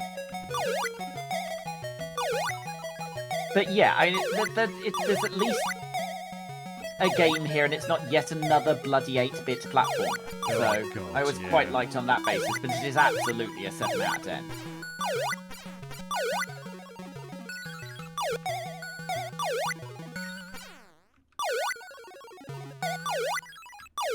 Was there a Crash Dummies cartoons? There were toys, weren't there? I'm pretty certain there was. After they started making it commercial, they actually ran into some trouble because they started selling things while getting free airtime because it was educational. So these characters were created off the back of that to be commercial. They're not the original Crash Dummies, which is why they're named the Incredible Crash Dummies. So the next one is basically root beer tap. You need to blow out the bombs that are on fire, and you need to hit the pieces of Crash Dummy that have come down the conveyor belt because the other ones didn't blow out the bombs that were on fire. Wow. So two buttons, a blow and a hit. Blow the bombs, hit the stuff. Well, blow the bombs that are on fire. They're not on fire, okay. Gotcha. No. Oh god, the controls are weird. Oh god, that was confusing. This is the first one I fail at generally, but it's doable. You can go quite slow. Because you only need one hit. Or one blow. Don't hit the bombs. Blow bombs, hit parts.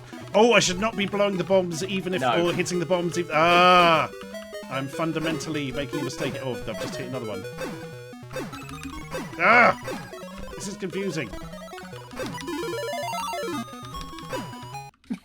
Right, now I know what I'm doing, and I'm not going to hit the bombs even if they're not on fire. You should be alright. Yeah, you can just... It's a bomb factory. That bit is good.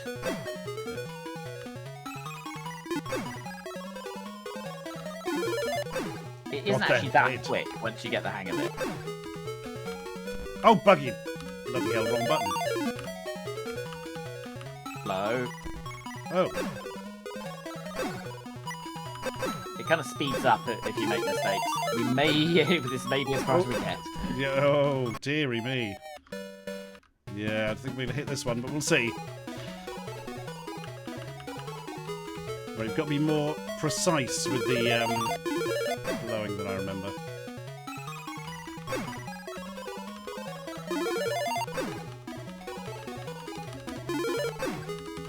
Yeah, you can totally sit there hitting the conveyor belts until it gets to you. Blow on the left. Very nice. Hit. Blow. Hit. Nice. Hit in the middle, blow on the right. Hit in the middle. These are sentences I am saying. No! Alright, you can let a couple of things go. I think you're close to perfect. I forget how many you need. Come on, destroy the Not too corpses much. of your brethren. Yeah. Or you last game. Yes. By getting there. Must be nearly the end now. I think it's not too many.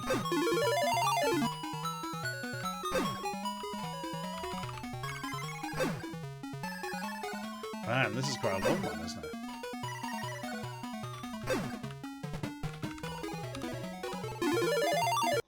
I think that's the Yay! third time Alice has called the FBI on me. Right, so the game Thrust may be familiar to you. Or Oh, Lunar yes. Lander. Yeah, you're transporting a nuclear warhead. Oh, God. Don't hit anything until the end when you need to hit things. Okay. This you may well fail at, but at least you played them all now.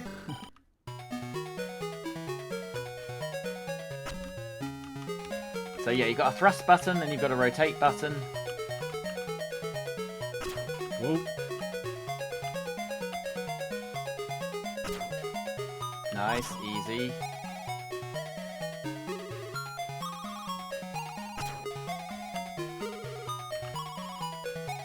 Oh, no! Oh, Oh! that was pretty good. So yeah, you get to the end of that, and then it loops back to the first one, and gets harder for, I think, 4 weeks. But it's a reasonable attempt. $24.72 will get you an EasyJet flight to Amsterdam. Sold. That's pretty good. I do like something where it's a bit different and not just Yeah. another bloody platform game. You know? You see where I'm getting 7 out of 10, right? Yeah, absolutely. Once you've played this a few times, you're never going to go back to it. I But, basically do once every few years. Yeah, that's And play like a week. not bad at Yeah. all. Much better than this platform, which no one needs to see again. And yet, we're going to show it to you again immediately. Briefly, yes. Because of my legally mandated Sega Master System appearance in any stream. There we are, done. Yeah, I'd much prefer to play that than this. Christ almighty, that's... Right, yeah. let's dispatch the rest of a magazine. Does anyone want a free poster? Oh, but only the first part.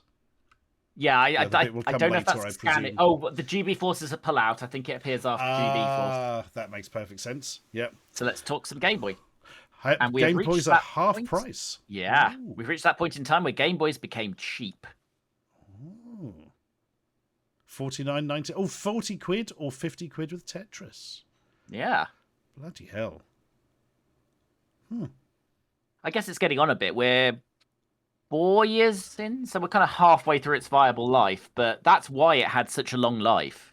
I mean, I was Like, late to the you Game can't Boy. run a Game Gear for 3 hours for 40 quid. So, no, you can't. God almighty. I mean, I was late to the Game Boy, but I had one by this stage. You know what I mean? I think I got mine round this price cut. Or rather, look. my brother got it and I eventually bought it off him. But It's Psycho Derek, everyone. yeah, I don't remember it? It looks like a very bad attempt to do Viz, possibly That with a lower age group. Exactly what it is. A very shit Viz. Yeah. Is it the one, or no? Gas is the one where it's all set in a place where it's literally called Fulchester, but they use Tipex to remove some of it because they were all rejected submissions to Viz. I don't think this is that one though. I think this is just that's more not childish and shite. Yeah. Oh well. Yeah, I don't remember, and I'm not sure I want to find out. Characters Clockwork such as describes it as a Cacvliz clone. Yeah, I see. Yeah. Meet Psycho Derek, and one of them is just called The Crap Mario Brothers. Brilliant. Wow. Okay. So less 1980s spitting image and more 2020s spitting image. Yes. Exactly that. Yeah.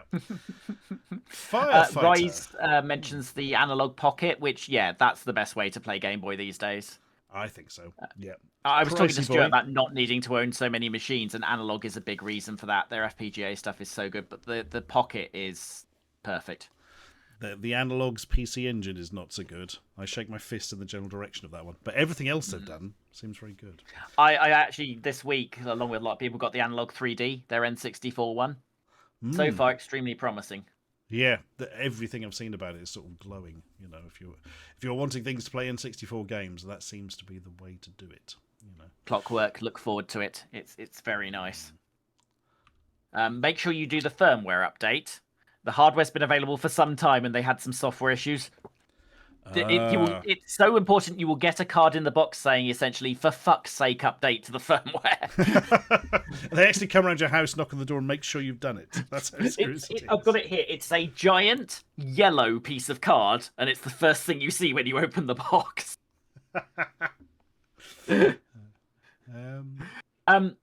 Firefighter. So, how many people even know Firefighter? Because I think this one's obscure. I've never heard of it. Never heard of it. So, imagine broadly the school days back to school control system, except you need to put out fires in this house that don't seem to be spreading and don't seem to be worrying anyone else. Also, and you can just about see in the bottom left screenshot, it looks disturbingly like he's pissing when you do. Yes. Yep. Top right as well. It's slow and it's not that great, but I mean, at least it's sort of interesting. This has got to be a British developed game because that looks like the Underground symbol. It only says Mindscape, doesn't it? I'd have to look, but I see what you're seeing. Yeah. It'll be easy enough to find out. Interesting. That's Firefighter. I shall do so while people examine. It's a very slow game. He walks, he doesn't run, he sort of jumps. There are things trying to hunt you, but I guess on a Game Boy screen, that's not the worst thing in the world, is it? The developer is Teeny Weeny Games, who merged with Perfect 10 later on. They're the people responsible for Discworld, so I think that answers your question. Ah, there we are. Yep. They are also the people responsible for The Simpsons, Bart meets Radioactive Man. No! But they are also, and I'm glad I looked this up, the people responsible for the incredible Crash Dummies on Sega Master System. Oh my god! It's a small world after all. Give up. Everyone is the same person. Andy Goff. What game is that fella? I've lost the thread of that. I was going to pick up on another thing, so you go first. Oh no, I'm done, mate. I'm done. Craig asked if it's the Firefighter game on SNES. I think, the Fireman. It's a completely distinct game. I know the one you are thinking of. It's actually quite good. Oh god, they're also responsible for some very bad versions of Primal Rage, and I'm going to look away now. Also, the Game Boy version of Xenon 2, which might as well just have a sticker saying "We tried." Yes, they tried hard, to be fair to them, but yeah. That was just never happening. Asterix. Speaking of, good old Asterix. The Game Boy one is the NES one. They're the same game. So again, they're not quite as good as the Sega-developed Sega one. The original of which is a Master System exclusive. The second one is on Game Gear. The third one is also on Mega Drive. But yeah, it's a little bit generic still. The problem the NES Game Boy Asterix has is that the whole plot is that Obelix has been kidnapped. Firstly, how? But secondly, once you take Obelix out of the game, it's sort of half a game. Oh. Yeah, I suppose it is really, isn't it? It just turns into a platformer, doesn't it? You know, yeah. It's nice, but there's how many of them do you want? You know. Oh. So, thanks, but see it cheap in CEX maybe. You know. Yeah. I mean, that's how I end up with Crash Dummies on Game Boy.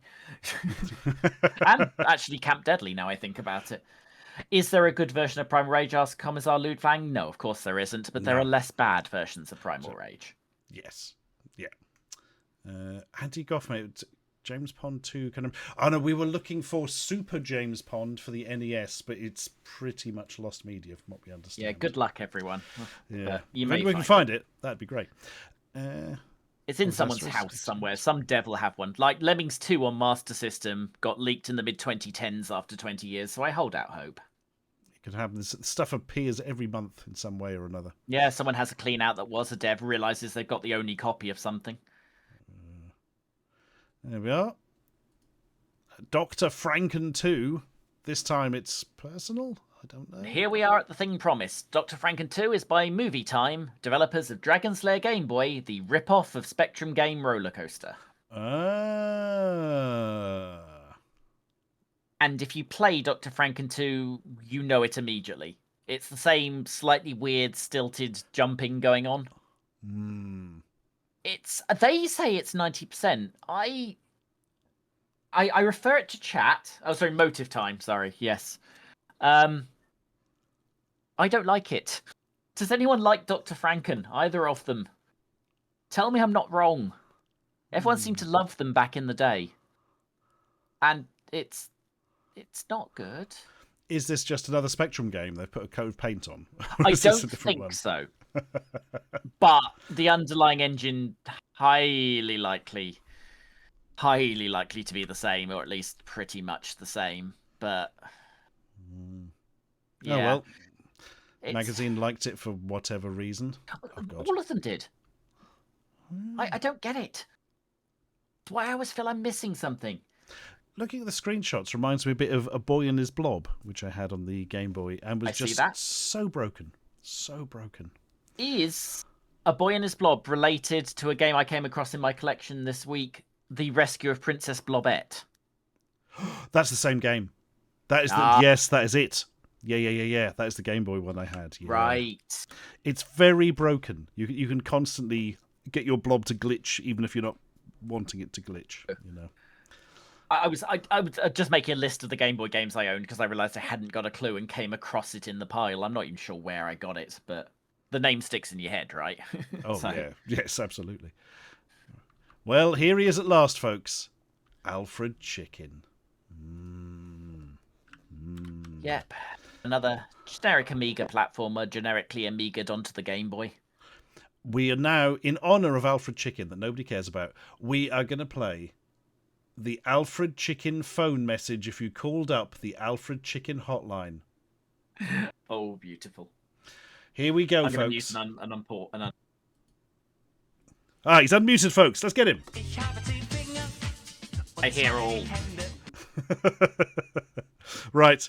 Here we go, then. Alfred Chicken phone message. This is going to be a thing. Hello, Future Dudley here. Stuart sent me a cleaned up version of this I've inserted instead. The original for some reason is slowed down and has a song dubbed over the top, which is what Stuart is shortly going to react to. However, for you, the loyal YouTube watcher that's nearly 2 hours into this and are thus my favourite, here's the full horror. This is Alfred Chicken, Super Alfred Chicken. Thanks for calling, and I'm coming really soon. Like the end of March, I'll be in every toy store, every department store, every cool place where they sell Nintendo games. And I work best on Super Nintendo, and also on Nintendo and Game Boy. I'm really cool. I'm very cool. Every magazine's talking about me. If you don't have me, you aren't cool. So get me now. March 23rd, you can find me. Alfred, help me find my girlfriend. Help me find the watering cans. That's a clue, kids. The watering cans. And look out for the mousies. Bye. Yeah, somebody's dubbed Suicide as Painless on it. I don't feel it needed that for the comedy thing. That's one of the worst things I've ever heard. Wow. What in the serious fuck was that?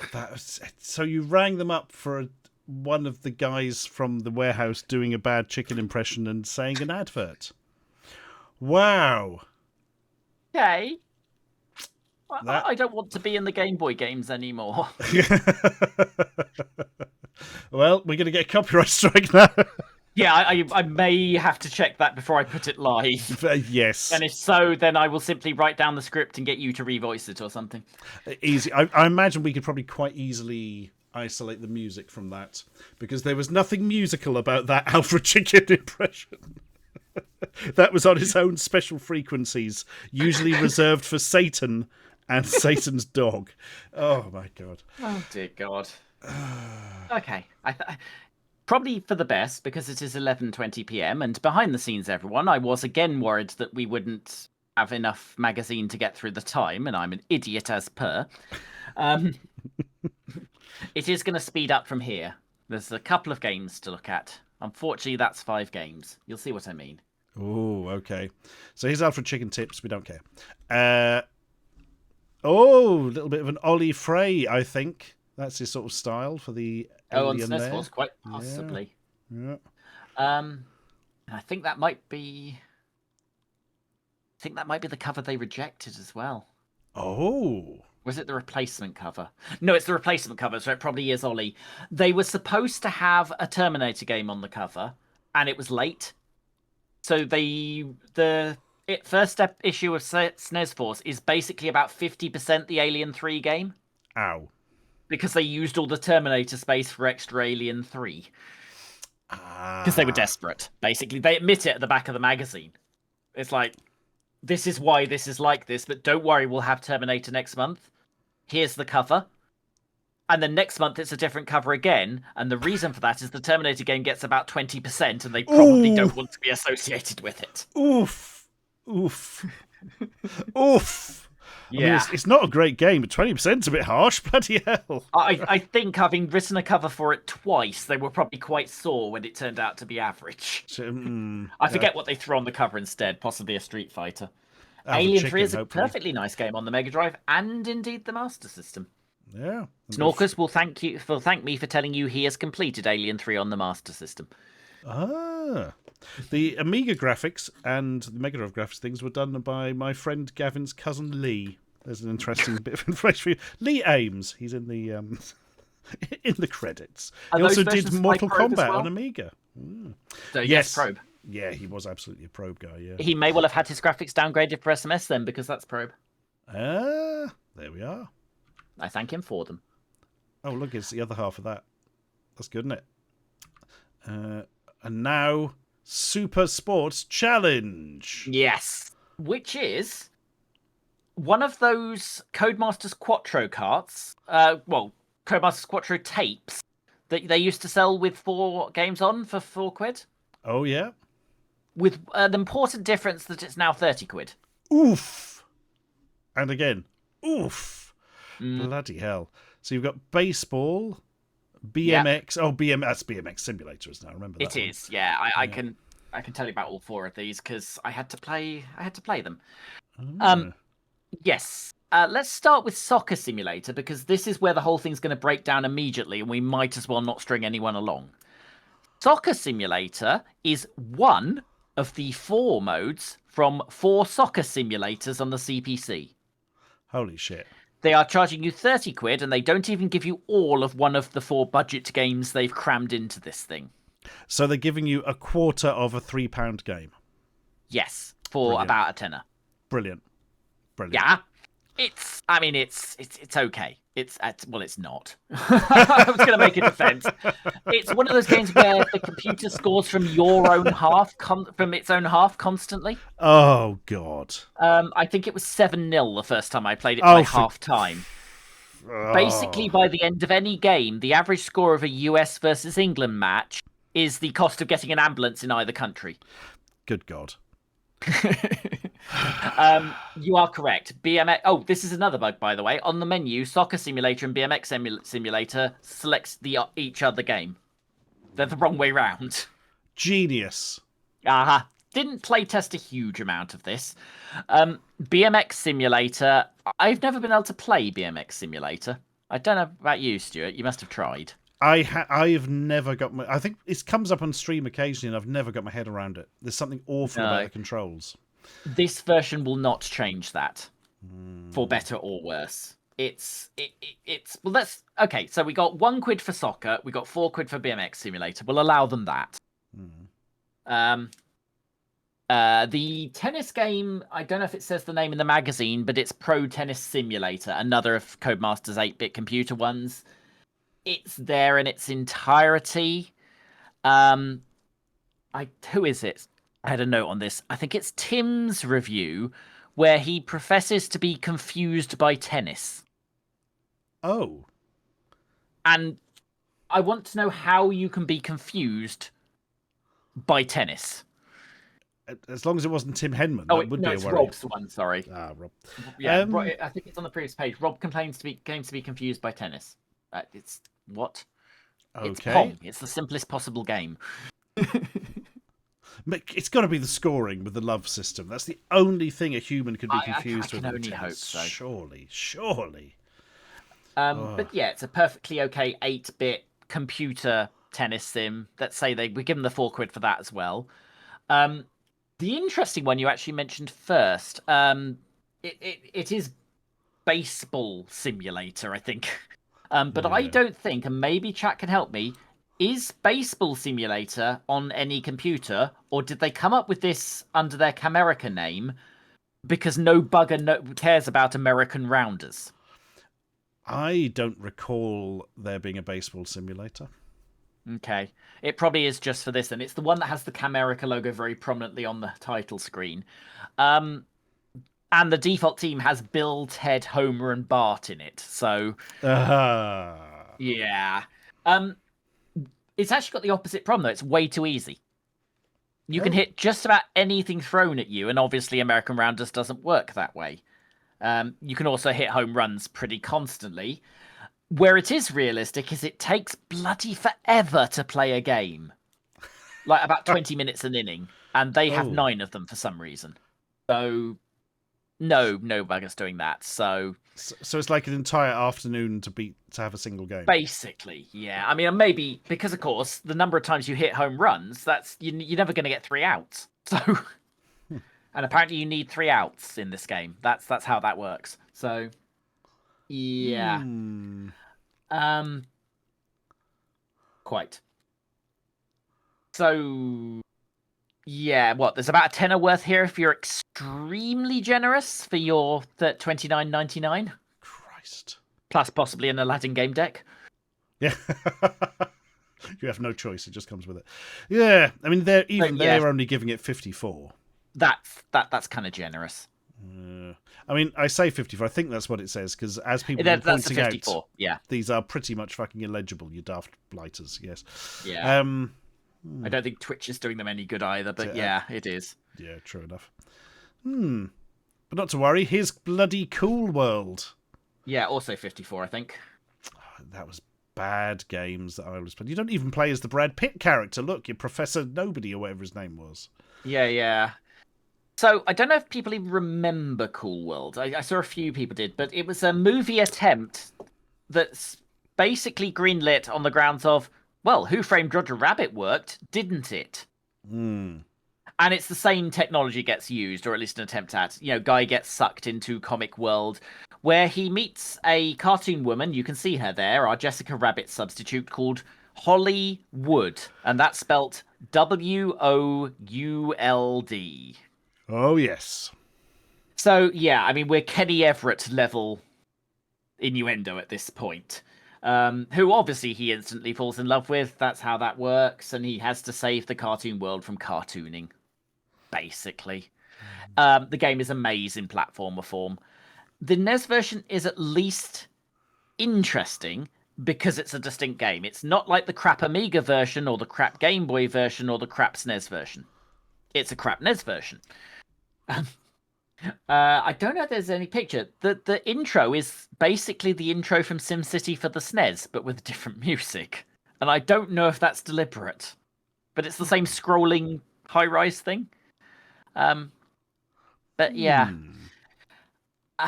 And it tries to have puzzles. Like, the first thing you have to do is get into that nightclub. And you do it by distracting the guards by pushing a bin near them and then blowing the bin up. And for some reason, they don't notice you next to them, pushing the bin along in front of the bouncers of the club, and then walking away, lighting a bomb. Stealth, everyone. Exploding Exactly. stealth. Yeah. Which is great, because 5 seconds into the game, you can essentially softlock yourself, because if you've run out of bombs, you can't collect any more. Oh, my God's sake. And, oh God, I wrote down one more crime. Actually, 2 more crimes. So you have infinite enemies, but not infinite ammo. Thanks. Right. And they made the B button crouch and fire. Perfect. And try and figure out how you figure out that. I think it's you double tap, or it's sort of in your proximity with enemies, or I don't know. All I know is when I played it, I kept walking up to enemies and crouching at them. That'll teach them. Which, strangely, did not put them off, it turns out. Take that, squat. Maybe I do what? Maybe like Bart, I'm just having a... like Mario, I mean, I'm having a bit of a shit. Yeah, I don't know. I only remember playing this, I think, on the ST or something. It had some quite cool animation of the Hollywood character at the start dancing round. It's Kim Basinger, if I remember, isn't it? Yes, it is. And that's it. Everything else was shit. But as Num points out, Holly does not appear after the intro, and I think on the NES she's static. Perfect. So, lovely. fuck that. God. Mike Major, 1996, thank you very much for your sub there. 3 months in advance. So people are saying, and Hives, that originally this was going to be a horror film, and they rewrote the script without telling the director. Yes. Brilliant. It was. They made it into a kid-type movie. It was supposed to be actually something a lot more interesting, yeah. God, a bit like the Mario Brothers movie. Oh, it's been a good magazine. Well, that was supposed to be a horror. Yeah. Like the recent Winnie the Pooh ones. I don't know about that, but it was certainly a very odd... I mean, Hoskins read the script and signed on the strength of the script. And then they changed the script. Very, very much so. Yeah, it sounds like a similar process. I don't know if they were developing it before Roger Rabbit, and they went, well, Roger Rabbit's suitable for kids. Now this one is. Yeah. If the younger we can skew it, the more people can go to the cinema. Oh, wait. It turns out you have to make a good film. Well, history suggests not always, but yeah. Yeah. Okie doke. Eat my shorts. Do you want a mega satellite TV system? No. I get the feeling it wouldn't be very Do you want a super useful. satellite TV system? Not really. Do you want a super satellite system 64? I don't know where I'm going with it. Oh dear. Those are some real dirty VHS grabs as well. Look at Millhouse there. My God. God. No, I immediately... I know, I agree with you. I absolutely agree with you. We can all name all those characters, although possibly not all of their surnames. Oh, it's Otto Man, isn't it? Barney Gumble, yeah. Millhouse Van Houten, and Charles Montgomery Burns. Oh, is that what the C is? Yeah. I can only think of the bit where Homer is trying to impersonate him, and he says, "My name is C. Montgomery Burns," and they say, "And what's the C stand for?" And he says, "I don't know." Yes. Mr. Snrub. That's the one. Yeah. Yes, that will do. I like the way Snrub thinks. Okay, this is now Simpsons quotes. Yep. Nothing wrong with that, but there we are. Ends. Subscribe to this magazine or don't, because there's only one more issue that will ever exist. I've actually just spotted something just before I turn the page. Oh, yeah? Do you want to date this more than anything else we'll talk about tonight? Go on. It's almost 3 years since Simpsons Mania swept the United Kingdom. Oof. I'm going to turn the page myself now. Oh. Subscribe to Enforce, you say? Actually, you know what's optimistic here? That's not even a 12-issue subscription. That's a 13-issue subscription. So you can have your one and then miss out on an entire year. Perfect. Yes. But you will possibly get an exclusive limited edition Enforce t-shirt and a high-quality binder to keep both issues in. Oh, God. I wonder what they did.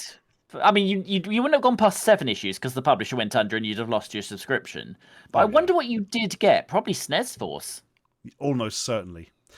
I mean, I would like to point out that it literally says at the bottom, return to SNES Force launch offer.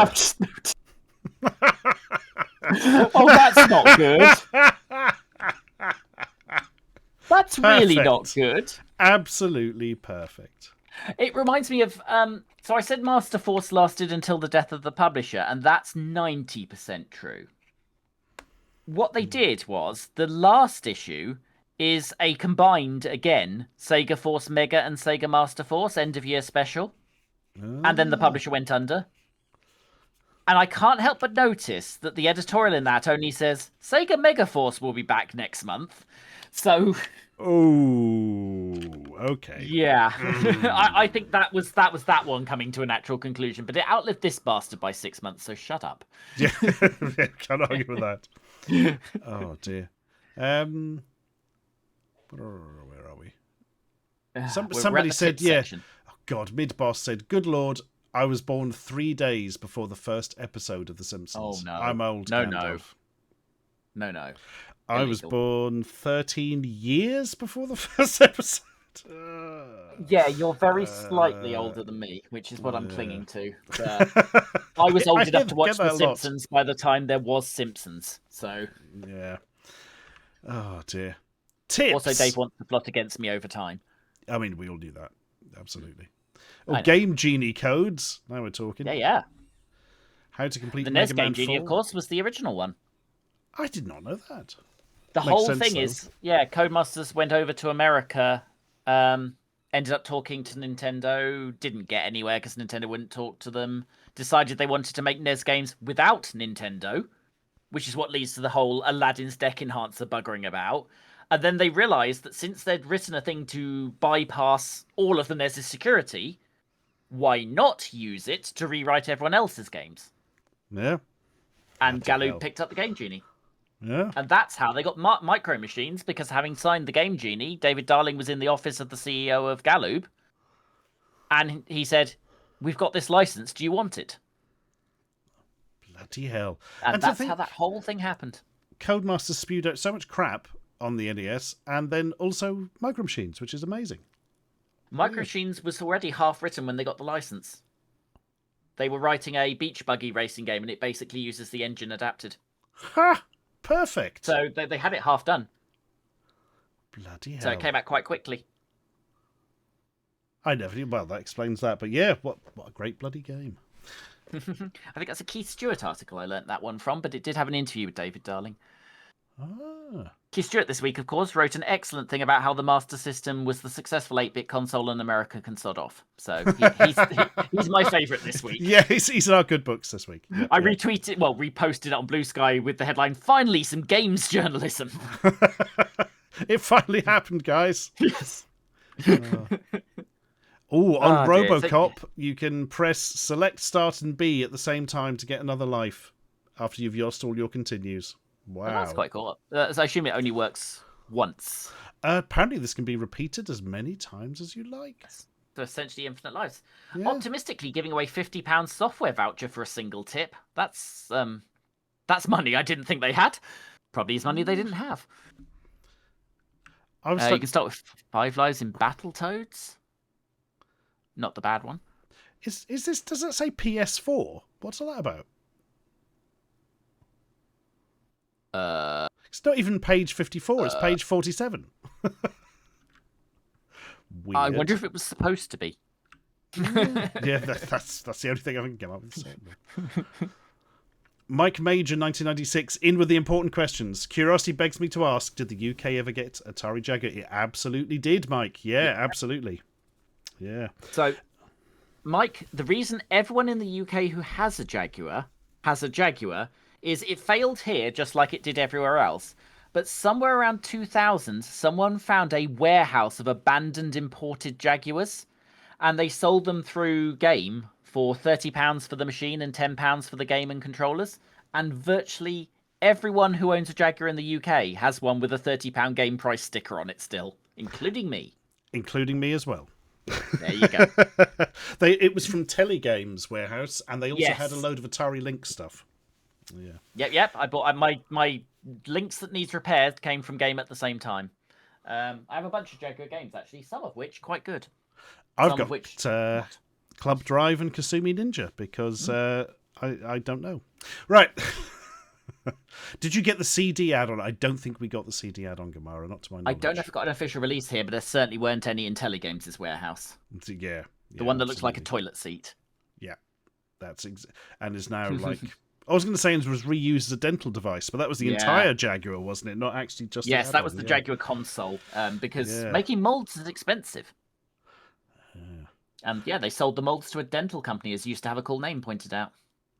So weird. Well, there's some tips for Super Mario, which is play Psycho Fox instead. It's the full player's guide for Super Mario, which at the time is a 7-year-old game. Holy shit. So I'm not sure who necessarily needs this, but it was probably a copy that had already been written. Yeah. Bit of Control-C, Control-V. A massive treehouse map of the fantastic adventures of Dizzy. My God, this is actually a really good guide, actually. I want to be sarcastic, but actually, this would probably work on all the versions of Fantastic Adventures of Dizzy. It's, what do you want? Because that's a bloody confusing map to play with the game, because it all looks the bloody same. So, yeah, it's done a good job. Fair play. And a yeah. tip to get an extra life. Nice. Yeah, here's the rest of it. I've taken the piss out of this magazine a lot, but fair play. Yeah. Although I have to say it is copy where 90% of the page is a picture, which is always helpful. This is true, but yeah, look at that. All that, the little separate bits, the streets, and a guide to your eggy friends. I mean, you go out for curry at the wrong time and you definitely have eggy friends. That's just one of those things. Replay roundup, more action replay codes rather than Game Genie this time. Okay. Yes, the NES got both. The Master System only got an action replay. Ah. I don't know why. Probably because the Game Genie was sort of an American-focused product. So I guess no one ever thought to develop it. Well, I think the Game Gear has one. I don't know. I've never seen one for the Game Gear, I don't think. Yeah. I could look it up, but I'm not going to. Me neither. Competition results. Names. Because, of course, this isn't actually the first issue of a magazine. Yeah. Yes, exactly. And they need to print it in both because it's repeated copy and they don't have to write anything, but also what if the person only buys N-Force and not SNES Force? Absolutely. From June Magazine 4, 10, there's a Your SNES. Indeed. Yay. That's quite the space taking up as well, isn't it? Given that they've mentioned SNES Force several other times. I think there's a note in the editor's thing where he says, I will shut up and not mention SNES Force again. Sort of failed on that score. You do get the impression that the journalists on this really did want to be playing Super Nintendo games by this stage. I mean, I think they knew this was closing immediately. Yeah. Master Force, they put some effort in. This, I think they knew was closing. And we're not going to get to the second issue, but it's much like this. And I think it even has a next month, but Impact just said, nah, screw this. I like that they've had things writing into the first one to congratulate them on their Brill Mag. Yes, congratulations on your Brill Mag that I couldn't possibly have read. Hooray! To be fair, that's obviously a letter to the original, because he says, why do you forget the NES? Well, only for the Game Boy. There we are. God. Just seen these are very classic video game magazine, we've sent in a picture images of the time. Mm-hmm. These really are what you would always see, that kind of thing. Some of them aren't that bad, actually. That Andrew Barron's Mario, I don't mind that. Yep. I don't mind the Lee Reynolds man. I think they're all The Bart the Simpson Bart's one a bit scares the off. shit out of me.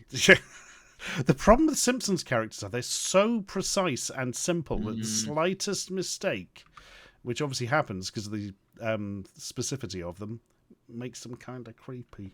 Yeah, I Asterix imagine they pretty have good. pages of guides on how to actually draw those. Oh god, yeah, absolutely. Oh my god, there's people looking for pen pals. That's always good. Or Let's. Is anyone being horny on Maine? And I realise I'm mostly talking about kids, so let's be careful here. good day. My name is Daniel, and I'm from God, I'm just Australia. going to phone the FBI again. I love SNES, Neo Geo, and girls. Okay, right, straight there. Good. Brilliant. Fine. Fabulous. Absolutely great. Writes to Nick, Ken, and Tosh at Gordon's school. Is that going to actually reach them? What? 11-year-old boy looking for female aged 11 with any computer photo if possible. Please tell me he gets sent a photo of a Spectrum. Otherwise, looking for a female aged 11 to 11 and a half. I know, but when you're that age, right?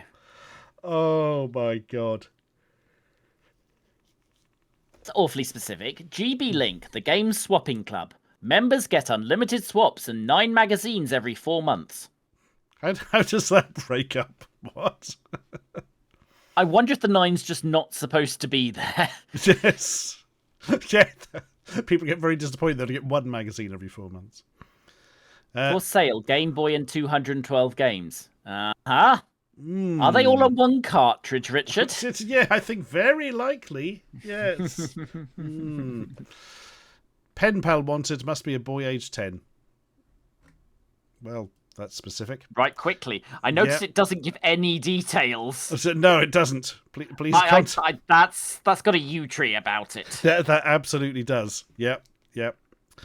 And Clockwork has spotted the one offering a batter pack. Batter pack.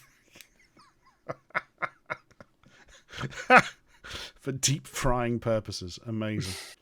Oh god, more pictures. That's a nice one. More oh no. Is all the Nintendo characters running over and killing Sonic, and they've drowned Tails in a tank. Oh dear. It was going to happen.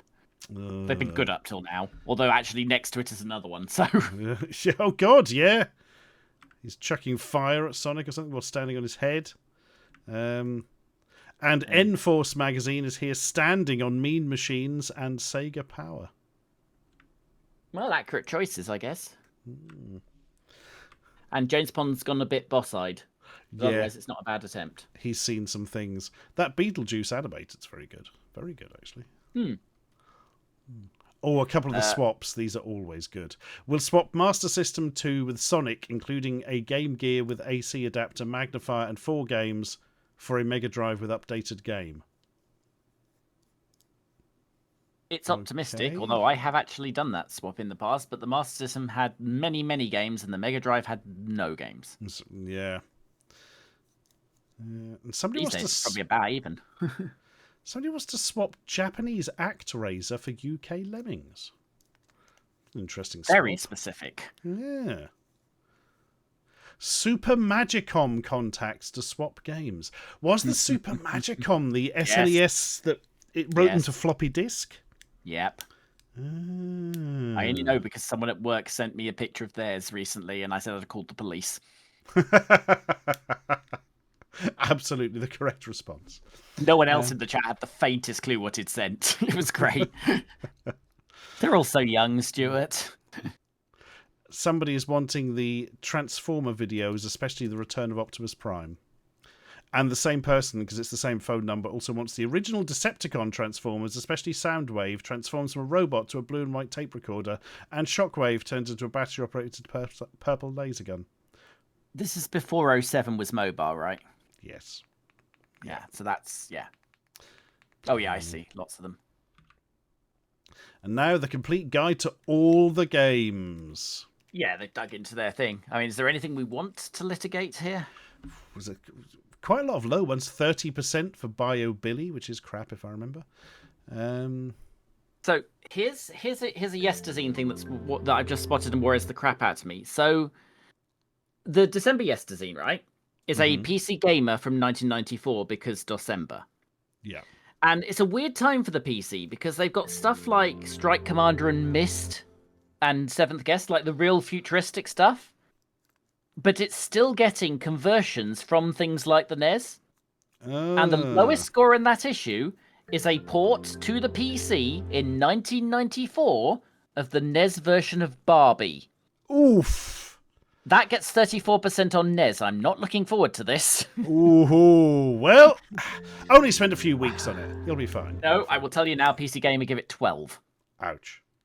Holy shit. Mike Major 1996, bless your heart, with all the subs there. And hello, LFC Fanatic. Hope all is well. Excellent work, sir. Another thing here. Obviously, when I was building up my Master System collection, I spent a lot of time searching eBay for Master System. Which means I'm intimately familiar with the game on this page called Blaster Master, because a search for Master System will also match Blaster Master Nintendo Entertainment System. So you're also getting a lot of VHS copies of Blaster Master, the crap B movie where there's an actual killer during a paintball game. System on. I'm okay. That's the problem. It's when they put Nintendo Entertainment System and Blaster Master. Of course. I actually don't own it, and I feel I have to buy it just because I've seen it so many times. Just had to point out, they've given 13% to Action 52. Yeah, there we are. Absolutely fair. Absolutely, yeah. Any 73s I can yell at them for. Let's have a yes, Bart versus the world. Fair enough. Probably fair, actually, in that particular case. So, yeah, absolutely. There's a lot of 74s. It's almost like they're trying to avoid them. Oh, Hook on NES. Actually, again, 73. Not wrong. I need one I can get annoyed at. This isn't fair. They gave 30 to Days of Thunder. I'll bet that's not fun on the The NES one is not good. The Game Boy Days of Thunder is pretty good because it's by Argonaut. Quality. I know this because it got 73% from another magazine. It was one of the 73% trials. No, they haven't given away many, if any. There are some real low scores, though. There are, and there's quite a lot of 30s. For a magazine that's giving an average of 75% this issue, there's a 19 for Max Vision 15, which I think is another Action 52-like thing. Oh, Max Vision. Yeah, 15 cat games, and one good one would have done. Oh, yeah, I'm not aware of that one. Might have to find that. So the relevance of 73%, Cinnamon Robin, is it was said by some journalists back in the day that 73% was the lowest score you could give a game from a major publisher before they would pull the advertising for your magazine. So for some people it became a bit shorthand where if a game got 73% it was shit, but they weren't allowed to say so. Yeah, they played it for 20 minutes. Or they just didn't like that kind of game. I mean, the reason I mentioned it, that review of Bart versus Radioactive Man that said, this is one for platform fans and Simpsons fans, which is a completely useless conclusion, but it's exactly what you'd expect to see on a 73% review. If you like this sort of thing, you'll like this. Yep, absolutely. Thanks.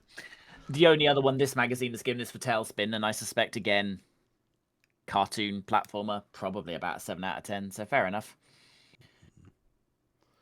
Next month. Oh, there's some exciting stuff coming next month. Zig and Zag from the Big Breakfast and all about the Super Mario Brothers movie. For all the hot gossip, Stuart.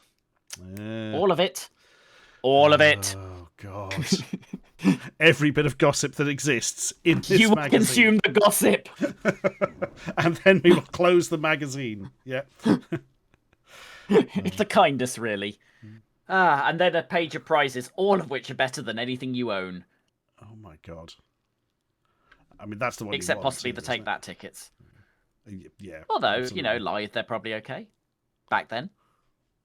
I can imagine there were probably a lot more people ringing the Sega Mega Drive and Super Nintendo and Street Fighter 2 lines than they were ringing the Game Boy one at this stage. I would imagine so, not least because they've just told you can get Game Boy for 40 quid. Yes. Whereas a Mega Drive is still 150 at this point. I imagine you've got a lot more chance of winning that one, though, because nobody else is calling it. Well, yes. Speaking of, if all of these are supposed to be roughly equal prize money, although the A1200 will be a bit more, a season ticket to the football club of your choice is the same price as a games console. If only that was still true. Yeah, these days it's the cost of your house, isn't it? Bloody hell. And win £60 worth of wrestling action, which with the way WWE are running things is about a match and a half. Oh dear. Mike Major asks, does anyone in here own an actual copy of Captain Planet game? I have one on a bootleg handheld from Wish at the moment. I can't remember what it actually came out on. It was definitely released on the Commodore Amiga. Because it was in the Cartoon Classics pack because Goldfish bought that to Cambridge. Yes, there we go. Yeah, it was actually bundled with the machine at one point. But Amiga and Mega Drive, says Enigma. There we are. I don't own it, but next Friday, just for sheer coincidence, the Yesterzine out next Friday has Captain Planet on the Mega Drive involved. It's not the worst game in the episode. Oh dear. It should be, but it isn't. Not a great game. Not a great game. It's not, and when you see the episode, Stuart, it is not the worst thing. So everyone subscribe for that. Oh, look. Justify my pain. So Joe and Mac, Caveman Ninja here. Are those actually Game Boy screenshots? They look weirdly high-res. They look pretty good, don't they? Yeah, suspiciously high-res for a Game Boy. Has there been some shenanigans? Joe and Mac got a fairly recent re-release as a compilation cart on SNES. They bundled it with the Retro Ends. Oh. Which, I don't use the Retro End, but I absolutely do keep that cartridge. Oh, that reminds me of John Robertson. Just putting that out there. Doing a darkroom for us all. Somebody said, yeah, Ballerina It's Yesterzine rather than Dudley, Dave. There you go. He's got it there, yeah. Dave, Ballerina says, Captain Planet on the NES is total shit, maintaining its reputation across platforms. So there's a NES version as well. Yes, and in fact, Captain Planet on the NES, they were going to convert to Mega Drive, and they decided it was too shit. So they wrote a completely new game for Mega Drive. Which is just slightly it's still less a bit shit. But it's not that shit. Bloody hell. Well, we've done it. So Dave has an existential crisis. We have reached the end of the magazine before midnight. Yay! We did it, team. That was interesting. And mildly tragic that there were only ever two of them, but there we are. But you launched that late. Yeah. Couple of things to play. Well, there was one thing to play. Yes, I quite enjoyed that. I'm always interested in these sort of weird. It seems like it's going to be like a summer games thing, but all the games are weird for some reason. Yeah. I've always quite liked that Crash Dummies game for that reason, and I would have it over 1 million of those NES platformers. Yeah. Yes, absolutely. Hang on, we can bring it back up again, just to see their cheery faces before we end. Hang on, where are we? I mean, you love Kumin Mono, but if you weren't here earlier, you'd have heard me pointing out there's a CD32 mag that also lasted 2 issues, and the second issue of that occurred after Commodore went under. So, great timing, not wonderful. Oh, dear. Oh God, Mike's off again. Oh, Mike, bless your heart! 10 of the blaggers this time. Look at that. Thank you very much. And at least one, and a couple of them went to some of my favourite people, so that's nice. Oh, they all went to Dave. Oh, that's nice. Right. Yes, Dave got them all. TC Flake says... Yeah. There isn't a GX4000 mag, but Meme Machines covered the GX4000 for about the first 6 issues. I'm not sure they actually bothered reviewing anything and then gave up. That sounds about what you'd expect from it, to be perfectly honest with you. Yeah. There is a Sonic the Hedgehog on GX4000 now. I can't even be sarcastic, it's genuinely bloody good. Fair play. So if you get the chance to play it, Sonic on GX4000. God, the GX4000. I still have never dared turn mine on. I have a replacement power supply and a flash cart. Mine gets used. I have a replacement power supply. I do not have a flash cart. That's something I need in my life, isn't it? Because I've only got burning rubber. You have to import them from France, but they're cheap. Right, that's probably going to happen. They work by having dip switches on the back. Oh, I've got an old Vectron. I used to have a Vectrex. You'll find them on but- eBay, folks, but I'll send Stuart a picture of mine. Thank you. If I stand up. So I'll do it later. I'll put it in Discord as well. I might have to do finally do a video on the GX4000 just because I've never had a never had anything for it except burning rubber, of course. Oh, well, then get hold of flash cards. There's a particularly nice version of Pang, for instance. And yeah, you've got to play that Sonic if you do that. They always mention Pang, burning rubber, and Switchblade 2, I think, isn't it? Yes. Which I don't think much of as a game. I have Burning Rubber and Pang. I forget. I tell this story a lot, so I'm going to do it once more. But here's my console buying story. I bought a GX4000 for £1. Good God. That represented a profit for the person I bought it off. Of 93 pence. No. Gee, he bought it for a Mars bar. So. Good God. Yes, essentially. It still works, bless it. I do appreciate, and I'm going to say one nice thing about the machine. It has a proper SCART socket on the back. None of this proprietary video bollocks. Wang a 21-pin SCART cable in there. Job done. Thank you, Lord Sir Alan. Yeah, actually using a standard for once. Yeah, nice. Oh, bless him. Superlative. Well, thank you very much for coming along. That was most enjoyable. It is a joy as always. I will come back and annoy Dave and/or chat at some point. But where on the internet could we find your stuff if we were looking? The best thing you could do, other than clicking the links there, go to YouTube, search for Yesterzine. Last Friday of every month, I look at a magazine the way we have done today, but playing more of the games and with less tangents in a more curated video style. This magazine has been done. And at the moment, in the middle of the month, I am posting an archive stream from myself and Stuart. So if you liked this, there are another 4 up there for you already and a couple to go. Hey, perfect. Superlative. Also, Dave has added not only Yesterzine to give you information, but yes. Yeah. I saw. David. Revenge will be slow and brutal. That's all good revenges should. Well, thank you very much again, my friend. You take care. And thank you, Stuart. Thank you, everyone. Speak to you again before too long. Absolutely. Goodbye, all. Goodbye. Bloop. There we are. Oh, that was good. I do enjoy an obscure magazine, and you don't get much more obscure than ones that lasted 2 bloody issues. Christ almighty. Right. Was it a king-size Mars bar? Gazra thought we'll never know. I would have said no, probably. These days, a king-size Mars bar would probably cost as much as a bloody horse or something. I think the last time I saw a chocolate bar for sale...